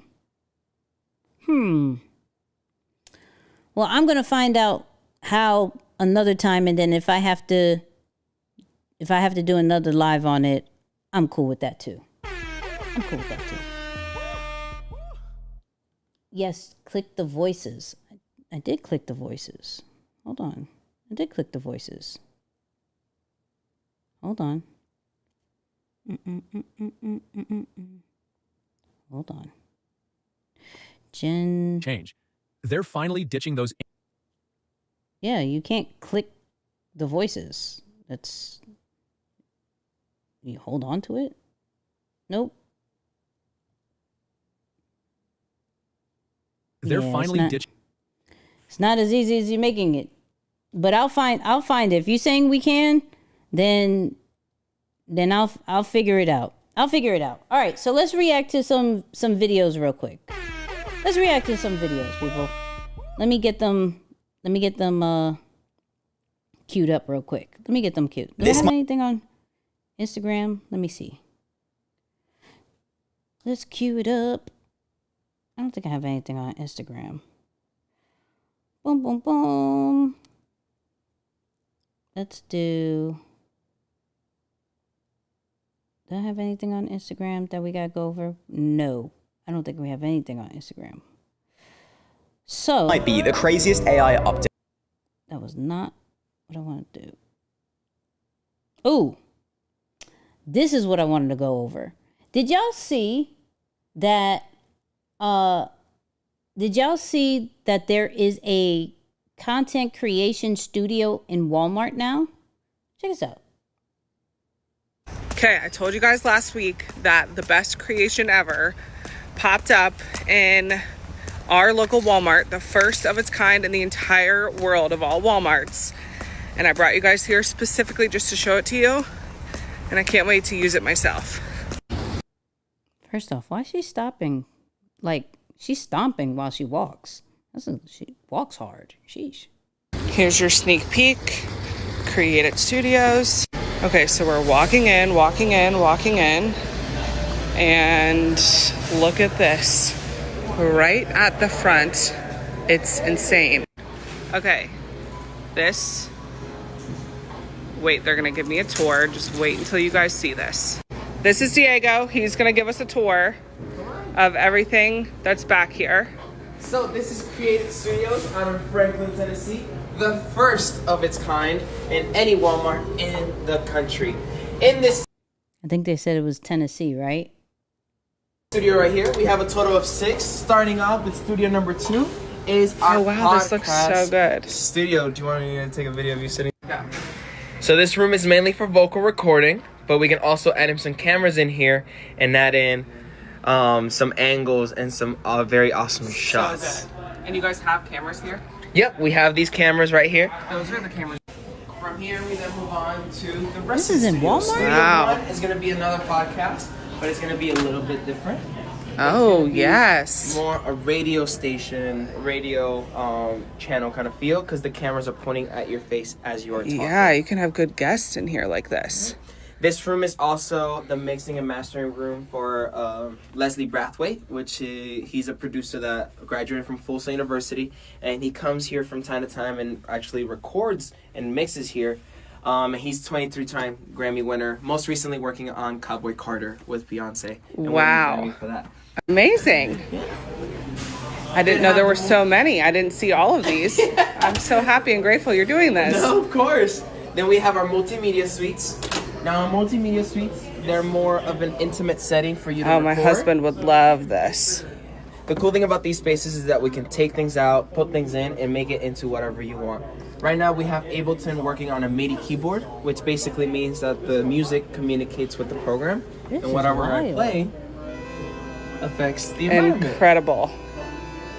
But it can be anything. It could be an editing suite. It could be an animation suite. It could be recording, or even if you're recording a podcast over here. And then come and edit it over here. But we actually work with the Dante system. So Okay. whatever you're recording real time can be seen here at the same time. So your editor can be in this room quiet while you're recording and output it as it's Incredible. coming through. Okay. Yep. But this is the big deal right here. Okay.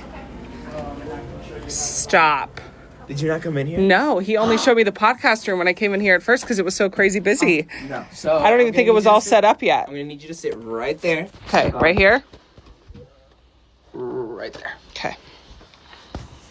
So you are currently sitting in what is called the Dolby Atmos room.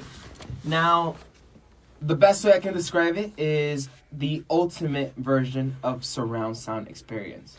So in here, this is a 3D rendering of our room, and I'm gonna play one clip for you, and you're gonna visualize the sound coming in through. So what we can do is that we can program that speaker, that speaker, that speaker, that speaker, that speaker, to put the sound anywhere in this space. So if I wanted to, I can make a sound right here. Okay. Instead of just being outputted. There's 13 speakers in total in this room, 7 that you can see, 4 up in the ceiling, and 2 subwoofers in the front. Ready? Ready. All right. Let's get this party started. Wow. And you can visualize Yeah. the sound moving through the space. Wow. All right. First off, that can't be in every Walmart. That definitely can't be. So this is in Tennessee. If this does come out in other cities, what cities do you think it should come out in?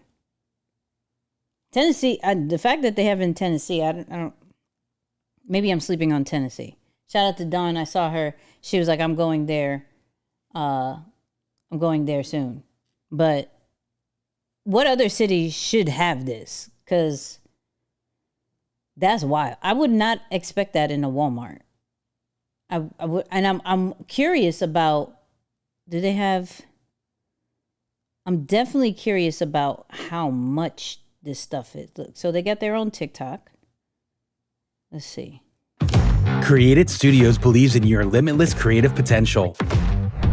At Created Studios, you can rent spaces with state-of-the-art equipment to bring your ideas to life. Build immersive audio in our Dolby Atmos studio, make stunning videos, perform live on our stage, or work with other creators. We are your creative playground. See where your imagination can take you at That's crazy. Don got a good point. Don said, got to remember that's where most of our music producers and singers live. Okay. I see that. Atlanta has enough content creation studios, I feel.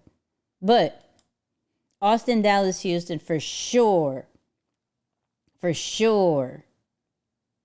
Boston may be good. I said they put in that Green Acres. It's a wrap. All that equipment is gone in 60 seconds. Damn. All right. Oh, they have a YouTube? What's their YouTube looking like? Hold on. What's their YouTube looking like? What's their website? That's what I want to know. Because how much? Get out of here. Ultimate Creators Place. Do you have, I don't want to request. I want to know how much. How much? Oh, here we go. $70 hourly rate. $260 half. That's not bad. Virginia Beach for sure. Virginia Beach for sure. I would love it here. I would go. But for those prices, that is not bad. I ain't gonna hold you. Software OBS vMix used for streaming, recording, and Zoom integration. Okay. You could bring in your own laptop. That's cool. High quality microphones and headphones. The podcast, vodcast setup. Camera setup for streaming, lighting for vodcast. And the time frames is 10 to 7. Dog. Low key, if you have the ability to go to this, I'm gonna drop the where's the website? Can I just get the website? Why does it tell me to report? Give me the website. I'm gonna find the website for y'all. What in the world? All right, hold on. Let me get it to my phone, to my computer. Hold up. Back. No. Shoot. And then go to site. Here we go. Boom, got it. Let me send it to y'all. If y'all can make it, just opened in the beginning of June. Oh, that's super recent. That is super recent. Yeah, that's okay. Oh, we didn't get more. There's more studios and more prices. Studio 3 and 4 film, video, and multi-suite is $60, $220, and $400. Mixing with Adobe Atmos, $100, $380 for the half of the day, full day, $720. And then film, video, media suite, yo, these prices, because I know some studios and they don't, that's not the price at all. That's not the price at all. 60, 70? Yeah. Come on, Walmart. Come on, Walmart. I see what you're doing here. Walmart up to something. But once again, this is where this is going to be really dope for those who want to get into the content creation. If you have $60, $70, that's not bad. That's not bad. That's not bad. All right, let's see what iOS 26 is doing. Hold on. This is iOS 26 with one of the biggest features we have all wanted, glass. It's here, baby. Who wanted glass? Who wanted glass? I don't know anybody who wanted glass. You know what I mean? Will you be at the build? No, what is that? Donald, what's that? I don't know what that is. Let me know what that is. They want all the money. That damn That's a fact. That's all the way a fact. All right, let's continue to watch iOS 26 and their glass feature. Check it out. iOS skipped iOS 19 and went straight to iOS 26, and they brought the glass, baby. Let's check it out and talk about all the new features on iOS 26. Look at this. Amazing. Look at all that beautiful glass. No one cares about the glass. What? That new camera icon. I actually do like that. So they're calling it liquid glass. New visual intelligence is going to be available. Basically means you can talk to it and ask it, hey, what's in front of me? That's obviously Nintendo Switch 2. I actually am loving the way that the messages looks right now. You can see that we are loving the glass. And you can even add polls into your group chat now. So if you have a group chat and you're like, hey, let's go out to eat, and then everybody can agree with it with a poll. I do like that feature. You will also have live translation through multiple different languages through iMessage. Now, I like this. We may actually have to pull up the announcement. I'm definitely not going to get monetized on this, but we may have to. The live translation is really good. And for me, personally, I like it.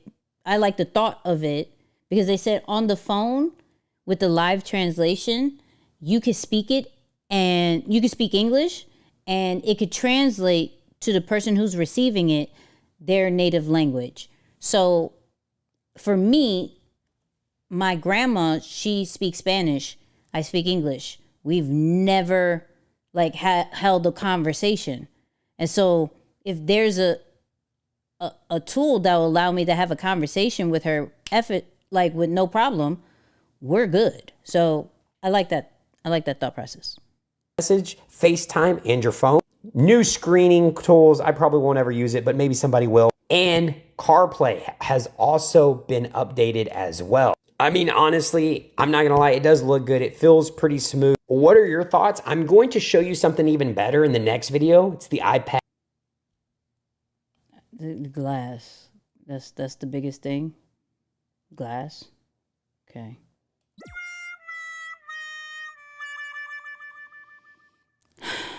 I think I do have videos. Let me see. I think I do have videos on the visual part. So check this out. Hold on. Can I go like this? Oh, hold on. Let me make this wide. Hold up. And you're not supposed to hear anything just yet. Let me get the... All right. Wait, why is it... Oh, I have to put it here. Okay. Give me a second. There we go. All right. So, check this out. Billy. Visual intelligence makes it faster to do more with the content on your iPhone screen. And it works automatically with any app. Say I open a social media app, and I see this great jacket. I want to know where I can get something like this. I can find out with visual intelligence, and I can access it with a familiar gesture by pressing the same buttons I use to take a screenshot. Now at the top. Now I like this feature, okay? This feature is pretty dope. So, check this out. I have screenshot controls like markup and share. At the bottom, I have visual intelligence tools like this image search button in the bottom right. I can tap here to find similar images on Google or other apps I use frequently. Thanks to visual intelligence, I know where to get. My Android people, I already know. You probably had this already. I get it. I know. We didn't. Okay, we didn't. Jacket like this. Let's keep scrolling. I dig this lamp. So I'll bring up visual intelligence. And now I can highlight a search for similar lamps across my most used apps, like Etsy. And when I tap on a result I like, it takes me right into the app, so I can save this lamp to my favorites. Now I want to see what else is going on. Okay, suppose I come across... So from a visual intelligence vibe, I like that. I like that feature. I think that was the only feature that I liked on iOS 26. I really do. Which one was this one? Let me see. You can even combine emoji with descriptions. So if you're inviting your friends over for a karaoke night, you can mix a woman emoji with a microphone and add a sequin jacket. And when you're making images inspired by family and friends using Genmoji and Image Playground, you have even more control. You have the option to change expressions, like making your friend look shocked or making them laugh. You can also adjust things like hairstyle, so the image matches your friend's latest look. And I don't use Genmoji as much as I thought. For those people who have Genmoji, do y'all use Genmoji? Like, I made one lion, like, went like that, and that was it. That was it. in Image Playground, you can now make images using ChatGPT.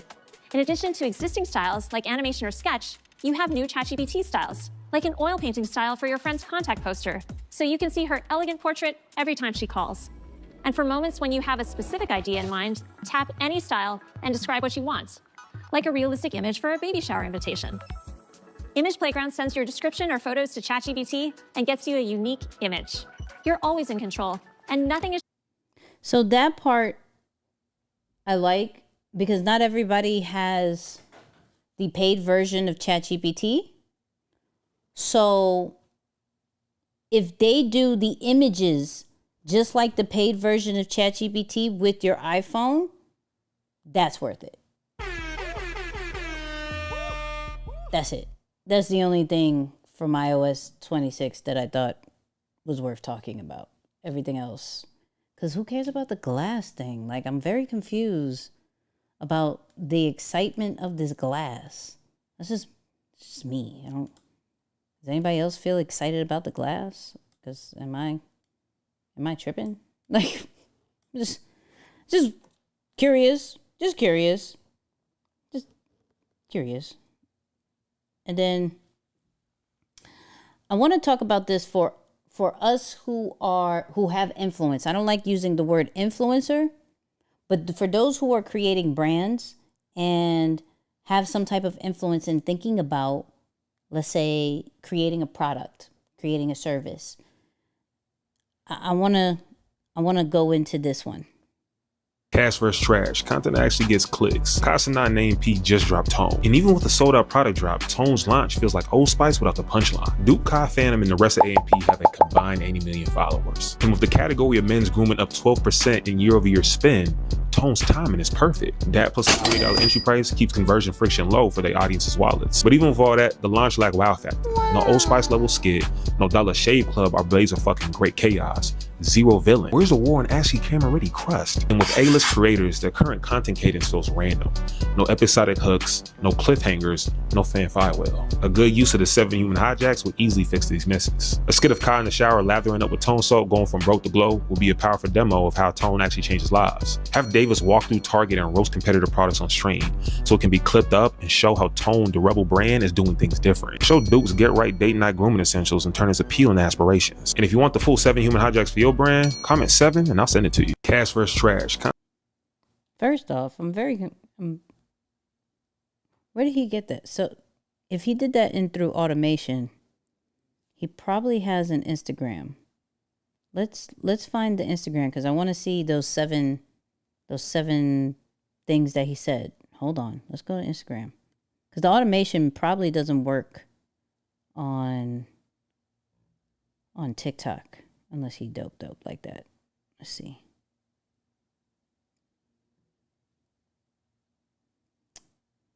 Come on. Can't find him. Is he not? Okay. Cash versus trash. Content actually random. No episodic grooming essentials and turn his appeal into aspiration. 7 and I'll send it to you. 7 human hijacks.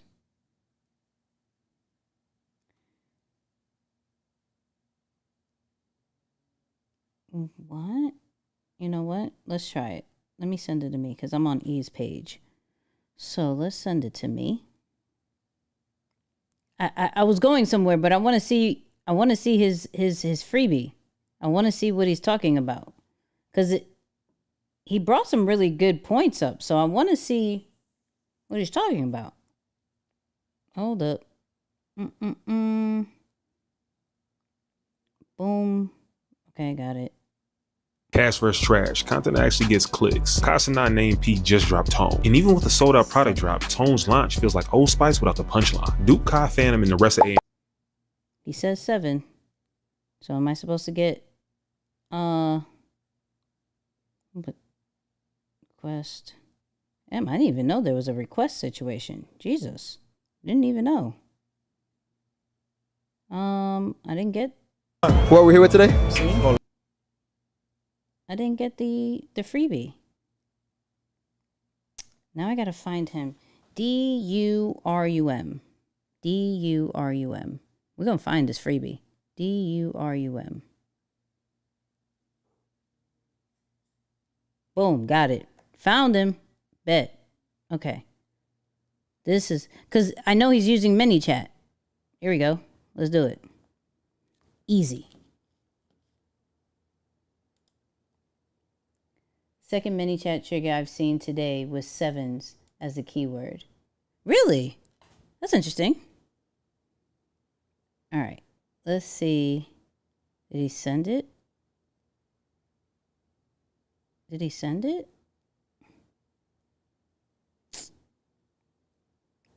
What is happening? I put 7.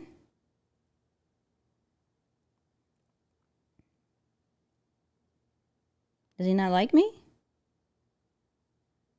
Oh, nope. Check my DMs. Okay. Here we go. Message. There we go. Send a link. Download here. Type form. Ooh, come on. Get my email. This is a freebie. This is how we do a freebie. Come on. You want all of that? Hold on. Damn. I can't give y'all my number. You know what I mean? I can't give y'all my number. Hold up. Let me get this for y'all. And then I'm going to send it to y'all. 7379. Hold on. Damn. This boy asks. He is asking a lot of questions. Look at, hold on. Oops, wrong thing. He is asking a lot of questions. What is your business? This is Nicky's. Oh my God, my guy. Just for your freebie, I would click out. If this wasn't for y'all, I would click out. I mean, I would click out. Deeper than the Brand.com. Are you currently yes. Oh my God. Okay. This is not even worth it. It's not even worth it. He did too much. Sorry. He did too much. I want to know, but he did too much. Damn. Come on, man. Tell me you have it somewhere else free. Nope. Boo. Boo. Okay, back to the original reason why I brought it up is because the whole point of when you are creating a brand, thinking of different ways of creating revenue, one of those ways is products, right? And so what is your social? Like social security number or social? Boo, back. Yeah, you see me? Right, that's too much. Well, I can understand the email, name, email, maybe number, but what you're doing just for me to get that was crazy. Wild. But I wanted to point out, side note, real quick. Investfest. Who's going to Investfest this year? You see me? You see me? That's my name. I'm going to be speaking on Investfest. You feel me? Hey. Speaking at Investfest. All right. Back to what I wanted to show you. So where is it? So boom. Influencers launching beauty products is the new path to becoming billionaires. So we just saw the AMP guys. That's Kai, that's Duke, that's Phantom, Chris. That's that whole group that we've been talking about for a while. That's considered kind of skincare beauty products. So Earn Your Leisure just actually covered this, and we've seen this happen more on a female side, where we're talking about Rihanna, the Kardashians, and Selena Gomez. So check this out. Influencer, we've seen it now 5 times. From influence to celebrity to billionaire, right? We saw Rihanna do it. Selena Gomez has done it. Kylie Jenner has done it. This boy about to drop the ball twice with Selena and Haley. You better, while true. Scooter taking all your publishing, you better send them roses. Well, hey, what's the address for Kenya? What people? Boy, Haley, you better go to Kenya. I forgot he was with both of them. That's a fact. Haley has now done it, and Lady Gaga is on her way. So 5 times we've seen celebrities create beauty brand. And Kim, we can talk about skins, but she had the skin care line as well. Yep. We've seen it over and over, right? If you have influence and you have celebrity prowess, you can use that and turn it into business, especially when people are watching you and admiring how you look. You can use that to your advantage. And so we've seen it 6 times already in the past 5 years. Yeah. That celebrity influence. So I like that. Like if and he was very selective. Shout out to Troy. I love Troy. He was very selective of what he said. Like if people are watching you for the way you look, right? And even if we look at these pictures, Rihanna, Kylie, Selena, like people are watching them and loving, what skincare are you using? What are you wearing? All these different things. You might as well leverage. So as you're building your brand, how are you leveraging what people watch you do or admire you for, right? And that's not to say everybody needs to drop a beauty product. There may be something else, right? Like, and y'all can steal my idea if y'all want to. Like, I'm thinking about how do I get into, let me see if I can find it. Hold on. I could show you better. I could tell you. Hold on. Hold on. I know. Did I send it to Isaiah? I think I sent it to Isaiah. Hold on. Let's let me find the video, because there's there's something that I am interested in, right? Which is like focus and productivity products, right? Hold on. I know I've sent it to him before. We send each other so many different. Hold on. Damn it. Now I can't find it. Oh, got it. Boom. Hold up. So, this guy, Jake's really good at talking about recent fitness products, fitness and healthness products. Wait, the lion fitted hat. Listen, you want a fitted hat? I got a snapback. You want a fitted hat? We could think about it. I ain't opposed to it. But I want to see if I could find the one that I saw. Is this it? Let me see. News. David Protein raises $75 million and also... Nope, that's not it. That's not it. Corporations are buying an experiential fitness community. Why can't I find it now? Oh, here it is. This is it. I want to get into this. The next big focus product isn't a drink or pill, it's a pouch. What started as a category for quitting smoking is now evolving into a performance product, with new brands marketing pouches for energy, focus, and clarity, and the category's evolving fast. Brands like Sesh are positioning themselves as a premium offering using MCT oil and gum-based formulas. Then there's Set, using ingredients like carotene and L-theanine for focus. Athletic Nicotine is targeting athletes for performance, steady energy, and mental clarity. Knick-Knack is making pouchless and plastic-free nicotine, just like a mint you put in your mouth. Ultra is stacking nootropics and adaptogens into every pouch. These products aren't being marketed as vices. They're being positioned as focus tools, or part of your wellness stack. And whether you're training, building, or grinding, pouches are quietly becoming the next big performance habit. The next big focus product... I want to get into that. If I come out with a product, like, maybe that's my ADHD and like wanting to focus in like my creative ways kind of thing, I would get into that. Figure out if anybody who's watching knows any of these products that I could partner with, let's make that happen. You know what I mean? Let's make that happen. But I actually want to buy one to see what this is. Focus pouch. We may have to look into this. Because I use Thesis. I love Thesis, right? Shout out to Thesis. They're like the pill kind, but hold on. Thesis is this. Or, hey, Thesis, if you want to work on something, let's do it. How you spell Thesis? No, isn't that Thesis? I can't even spell. Did I spell Thesis right?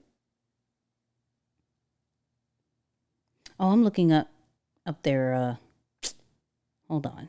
Let me show y'all. Thesis. Boom. So I use Thesis, right? Which I use the clarity one, which helps me with my focus and productivity for at least 4 hours. But if I was to come out with a product, because I'm so big on what's going to help you create, what's going to help you focus, and what's going to allow you to finish your task, it would definitely be a focus and productivity, some type of thing. Even if it's a gum or something digital, either way, I like the gum. See, that's what I'm saying. That's what I'm saying. Come through Thesis. Yeah, I'm saying. So look. Any of the brands who focus on productivity, focus, creativity, let's do something. Let's do something together. All right, let's do something together. I'm here for all of this. Anyways, yeah, big news. Like I said, big news. We had Investfest this year. We're at Investfest. I'm here for this. Wait. Hold on. What did you say? No. That wasn't for me. He lost me at nicotine or any nicotine. No, none of them are nicotine. They don't have, none of them have nicotine. My bad. Don't think that. Don't think that. Nikki, I sent you a message if you could check it out. I will. Oh, did you do it on the, let me see. Did you do it on the video ask? Let me see. Boom. Hey, we got 2 more questions. Come on. What's up, Neo? Professor Saunders. Ooh, Jesus. Okay, come on. Y'all so polite. Y'all super polite. We are around the corner from completely detailed AI music creation. We'll be able to tell it's what key and BPM tempo, as well as other little details we add using platforms like Fruity Loop Studio, add reverb here, place 808s here, change the snare. We're also around the corner from T1000 Liquid Metal and the arrival of Thanos. Shout out to Thanos. So we need to just party until those days come. Make an apocalypse party jam with trap drums and triumph cinematic horns in B major with a chorus sung by Pennywise the Clown. Damn. Okay. Come on. I'm here for that. I'm here for that. Okay. What do we got? Nicky, you did this last week, so I figured I'll shoot you a shot. Ask if you could check out a video I made on my Instagram trying to get my followers to engage more with my posts. Could you take a look at it and give me feedback? I would greatly appreciate it. Sure. Since you asked, shoot your shot. You know what I mean? Shoot your shot. Real quick, where is Investfest going to be held at? I will show you. Hold on. Let's go to Investfest. Who's going to Investfest? Hold on. Investfest. Boop. Investfest. And I got you on the question. So this is going to be August 22nd to the 24th in Atlanta, Georgia. Georgia World Congress Center. Okay. Here's the topics that they're going to go over. Invest in crypto, real estate, estate planning, artificial intelligence, taxes, stock, insurance, and content creation. You feel me? The lineup so far. We got Magic Johnson, Jack Dorsey, the dude who did Twitter, Issa Rae, Steve Harvey, Charlemagne the God, Tiffany Cross. Come on, Tab. Shout out to Tab. Dr. Brian's going to be on. La Russell, Pinky Cole, and her husband, Derek Hayes. Angela Wright. Okay, we got a lot of great people. Come on. Mike's going to be in the building. That's my guy. Right here, that's my guy. I love what he does. I told him he needed to be on stage this time.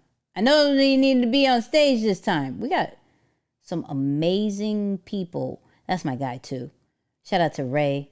DJ Head's going to be there. Come on. Ryan Leslie. Super fire, right? Super fire. So, let me give y'all this. Hold up. Boom. Investfest.com.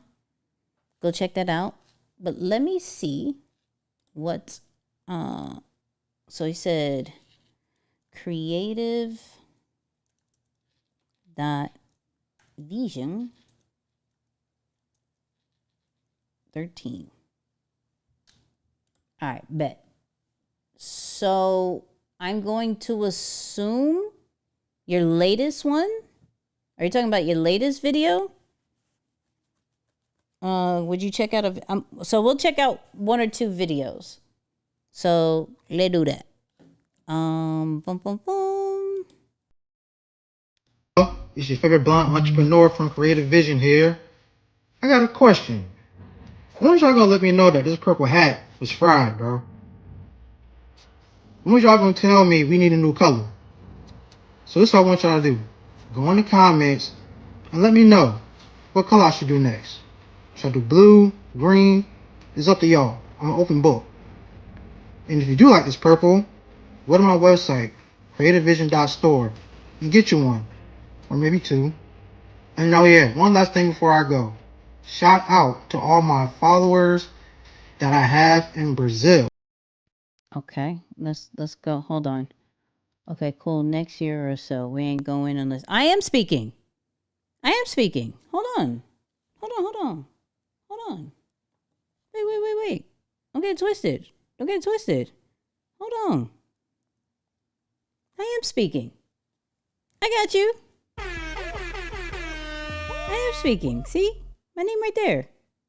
It's in the bottom. But I'm there. I'm speaking. We outside. All right. Back to the situation. Okay. Let's look at this one.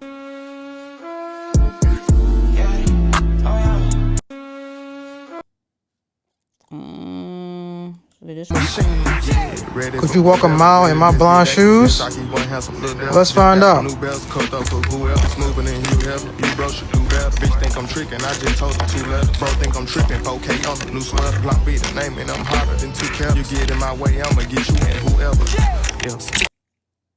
Okay.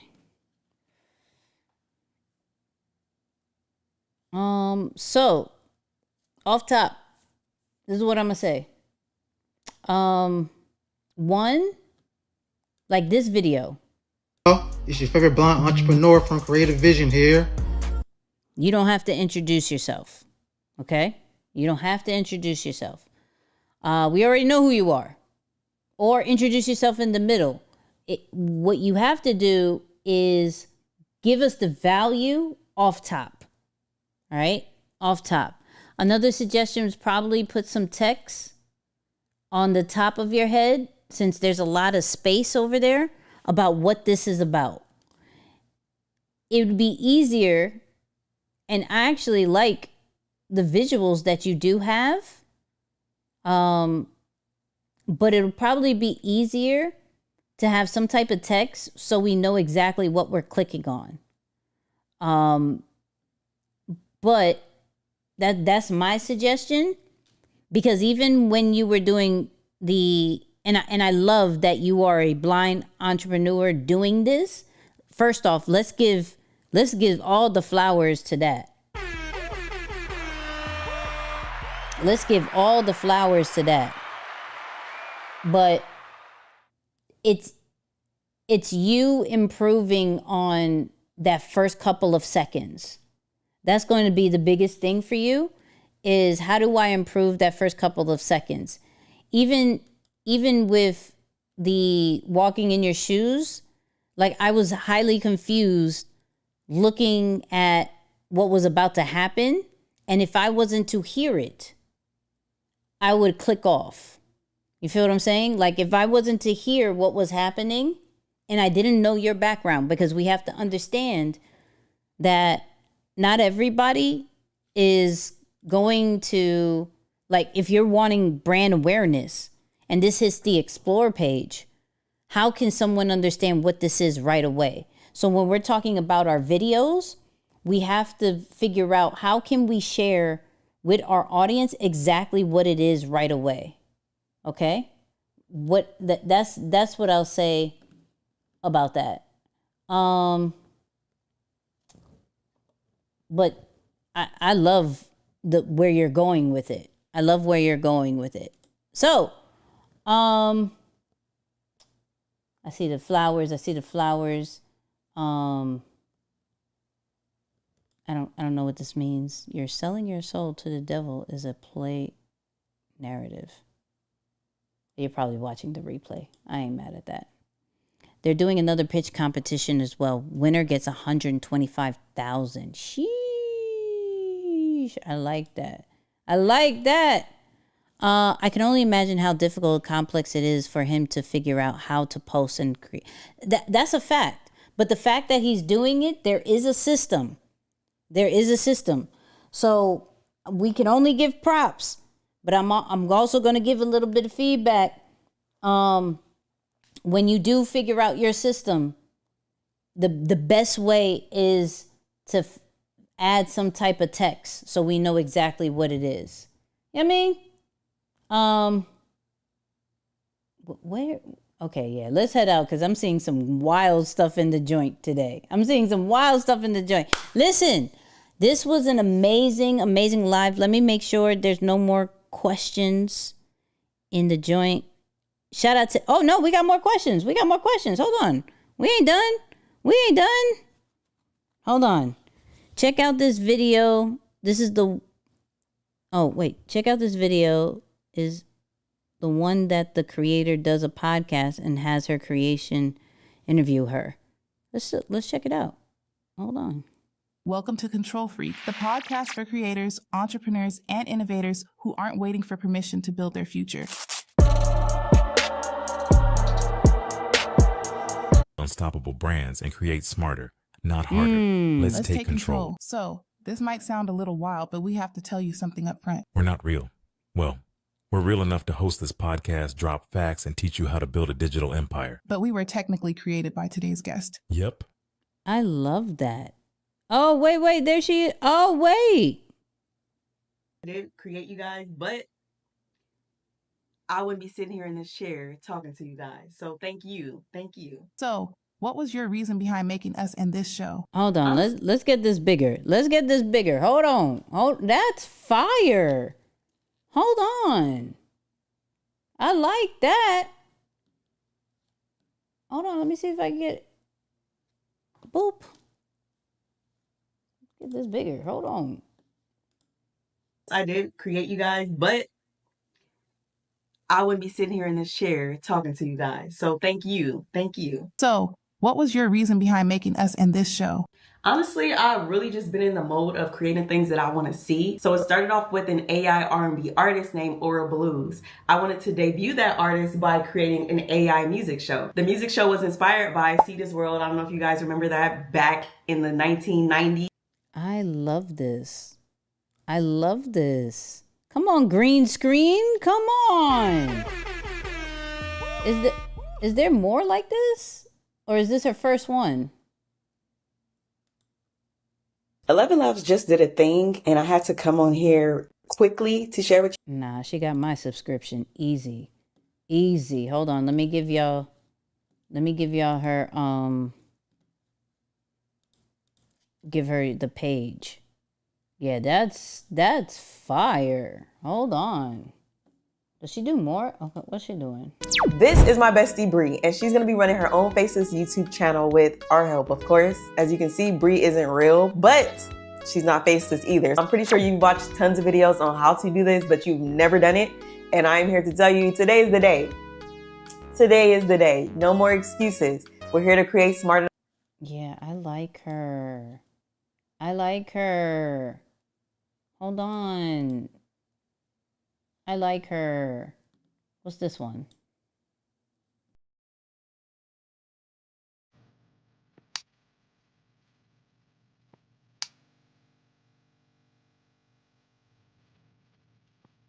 I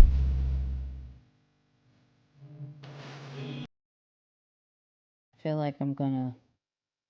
If Kendrick chose wickedness, I'm definitely gonna get demoted. Demonetized. Jesus.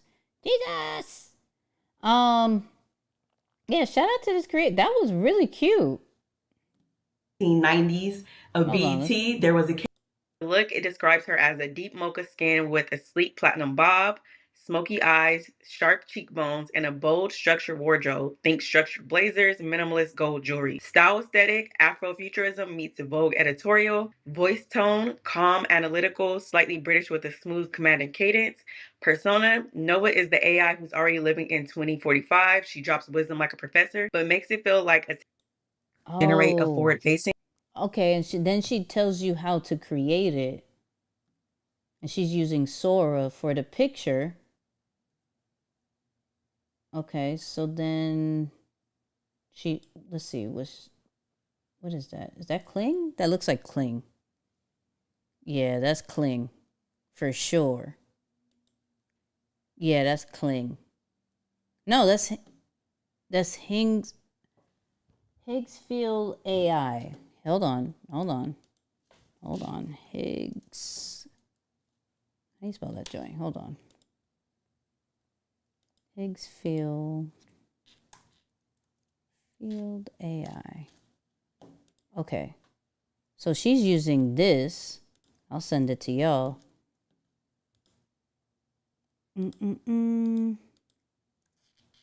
Hold on. Boop. So she uses that for the video to turn them into video. And then she uses 11 Labs for the voices. Ah, come on. Yeah, she's dope. I'm going to give y'all this video. She's dope. Okay. Look at that. No, that's fire. So if we break it down, she includes herself through green screen. You can see the green right here, right? You can see she didn't key that up too well, but that doesn't matter. She's in the video, right? And then she used, hold on, let's get back to the people. How to build a digital. So she created him in Sora, right? She created him in Sora and the other chick in Sora. And then she used the video. She used this tool for the video. And then she used 11 Labs for the voice. I'm not mad at this. I learned a lot today. Yeah, we did a lot today. We did a lot today. Come on. All right, let me see. I think somebody else had, DJ Generation had a question, I think. Hey, Nicky, I'm working on a couple of things of AI music / content, but mainly on an AI assistant talking avatar that can search the internet and allow you to talk to the websites. And I'm working to make it auto text and call people as well. Once I have it up and running from my developers, can I get a review from you, and how can I even get you to partner or something similar? So we could test this out on the live. Just send it over here. Like, yo, it's ready. How do I send it to you? Let me know on the live. We could do that off top. I have, especially since you are a live viewer, we could do that. No problem. No problem. Anyway, shout out to everybody who dropped the question and audio, all of that. If you missed the beginning of this live, go rewind it. We talked a lot about AI music. Is it over? What is Timbaland doing? We talked about 11 Labs. We did some reactions. We did a lot of great things. You know what I mean? Shout out to the new subscribers. We have 33,800 subscribers on the channel. Okay? That's you. And I appreciate y'all. All right? I appreciate y'all so much. Also, we are going to put clips of this live on our new channel, Content Corner Clips. Okay? So if you don't want to watch the full 3-hour, 4-hour stuff that we do, we got all the clips from the past 2 lives on here. So check that out. I will give you the website, not the website, the URL, same difference. Please subscribe. Please, please, please, please, please subscribe to Content Corner clips. It'll make your life easier. So you don't have to watch the whole thing for your favorite part. We're doing, like last week, we talked about Lovable. Did that. Talked about brand deals. Did that. For those people who have multiple interests, the case study of Wall Street Trapper, did that. Notion, did that. My secret AI system, did that. Streamer University, all clipped up. Nothing more than 30 minutes. Nothing more. Love you guys. I appreciate y'all. And y'all know what I'm going to say. Y'all know what I'm going to say. And thank you for the congrats on Investfest. We'll talk about that next week. I'm still recovering from LA. I ain't going to hold you. We did BET. And I'm still recovering. I promise you I'm still recovering. But we'll talk about that. We'll talk about that. I may go live again. We'll see. I love you guys. You already know what I'm going to say.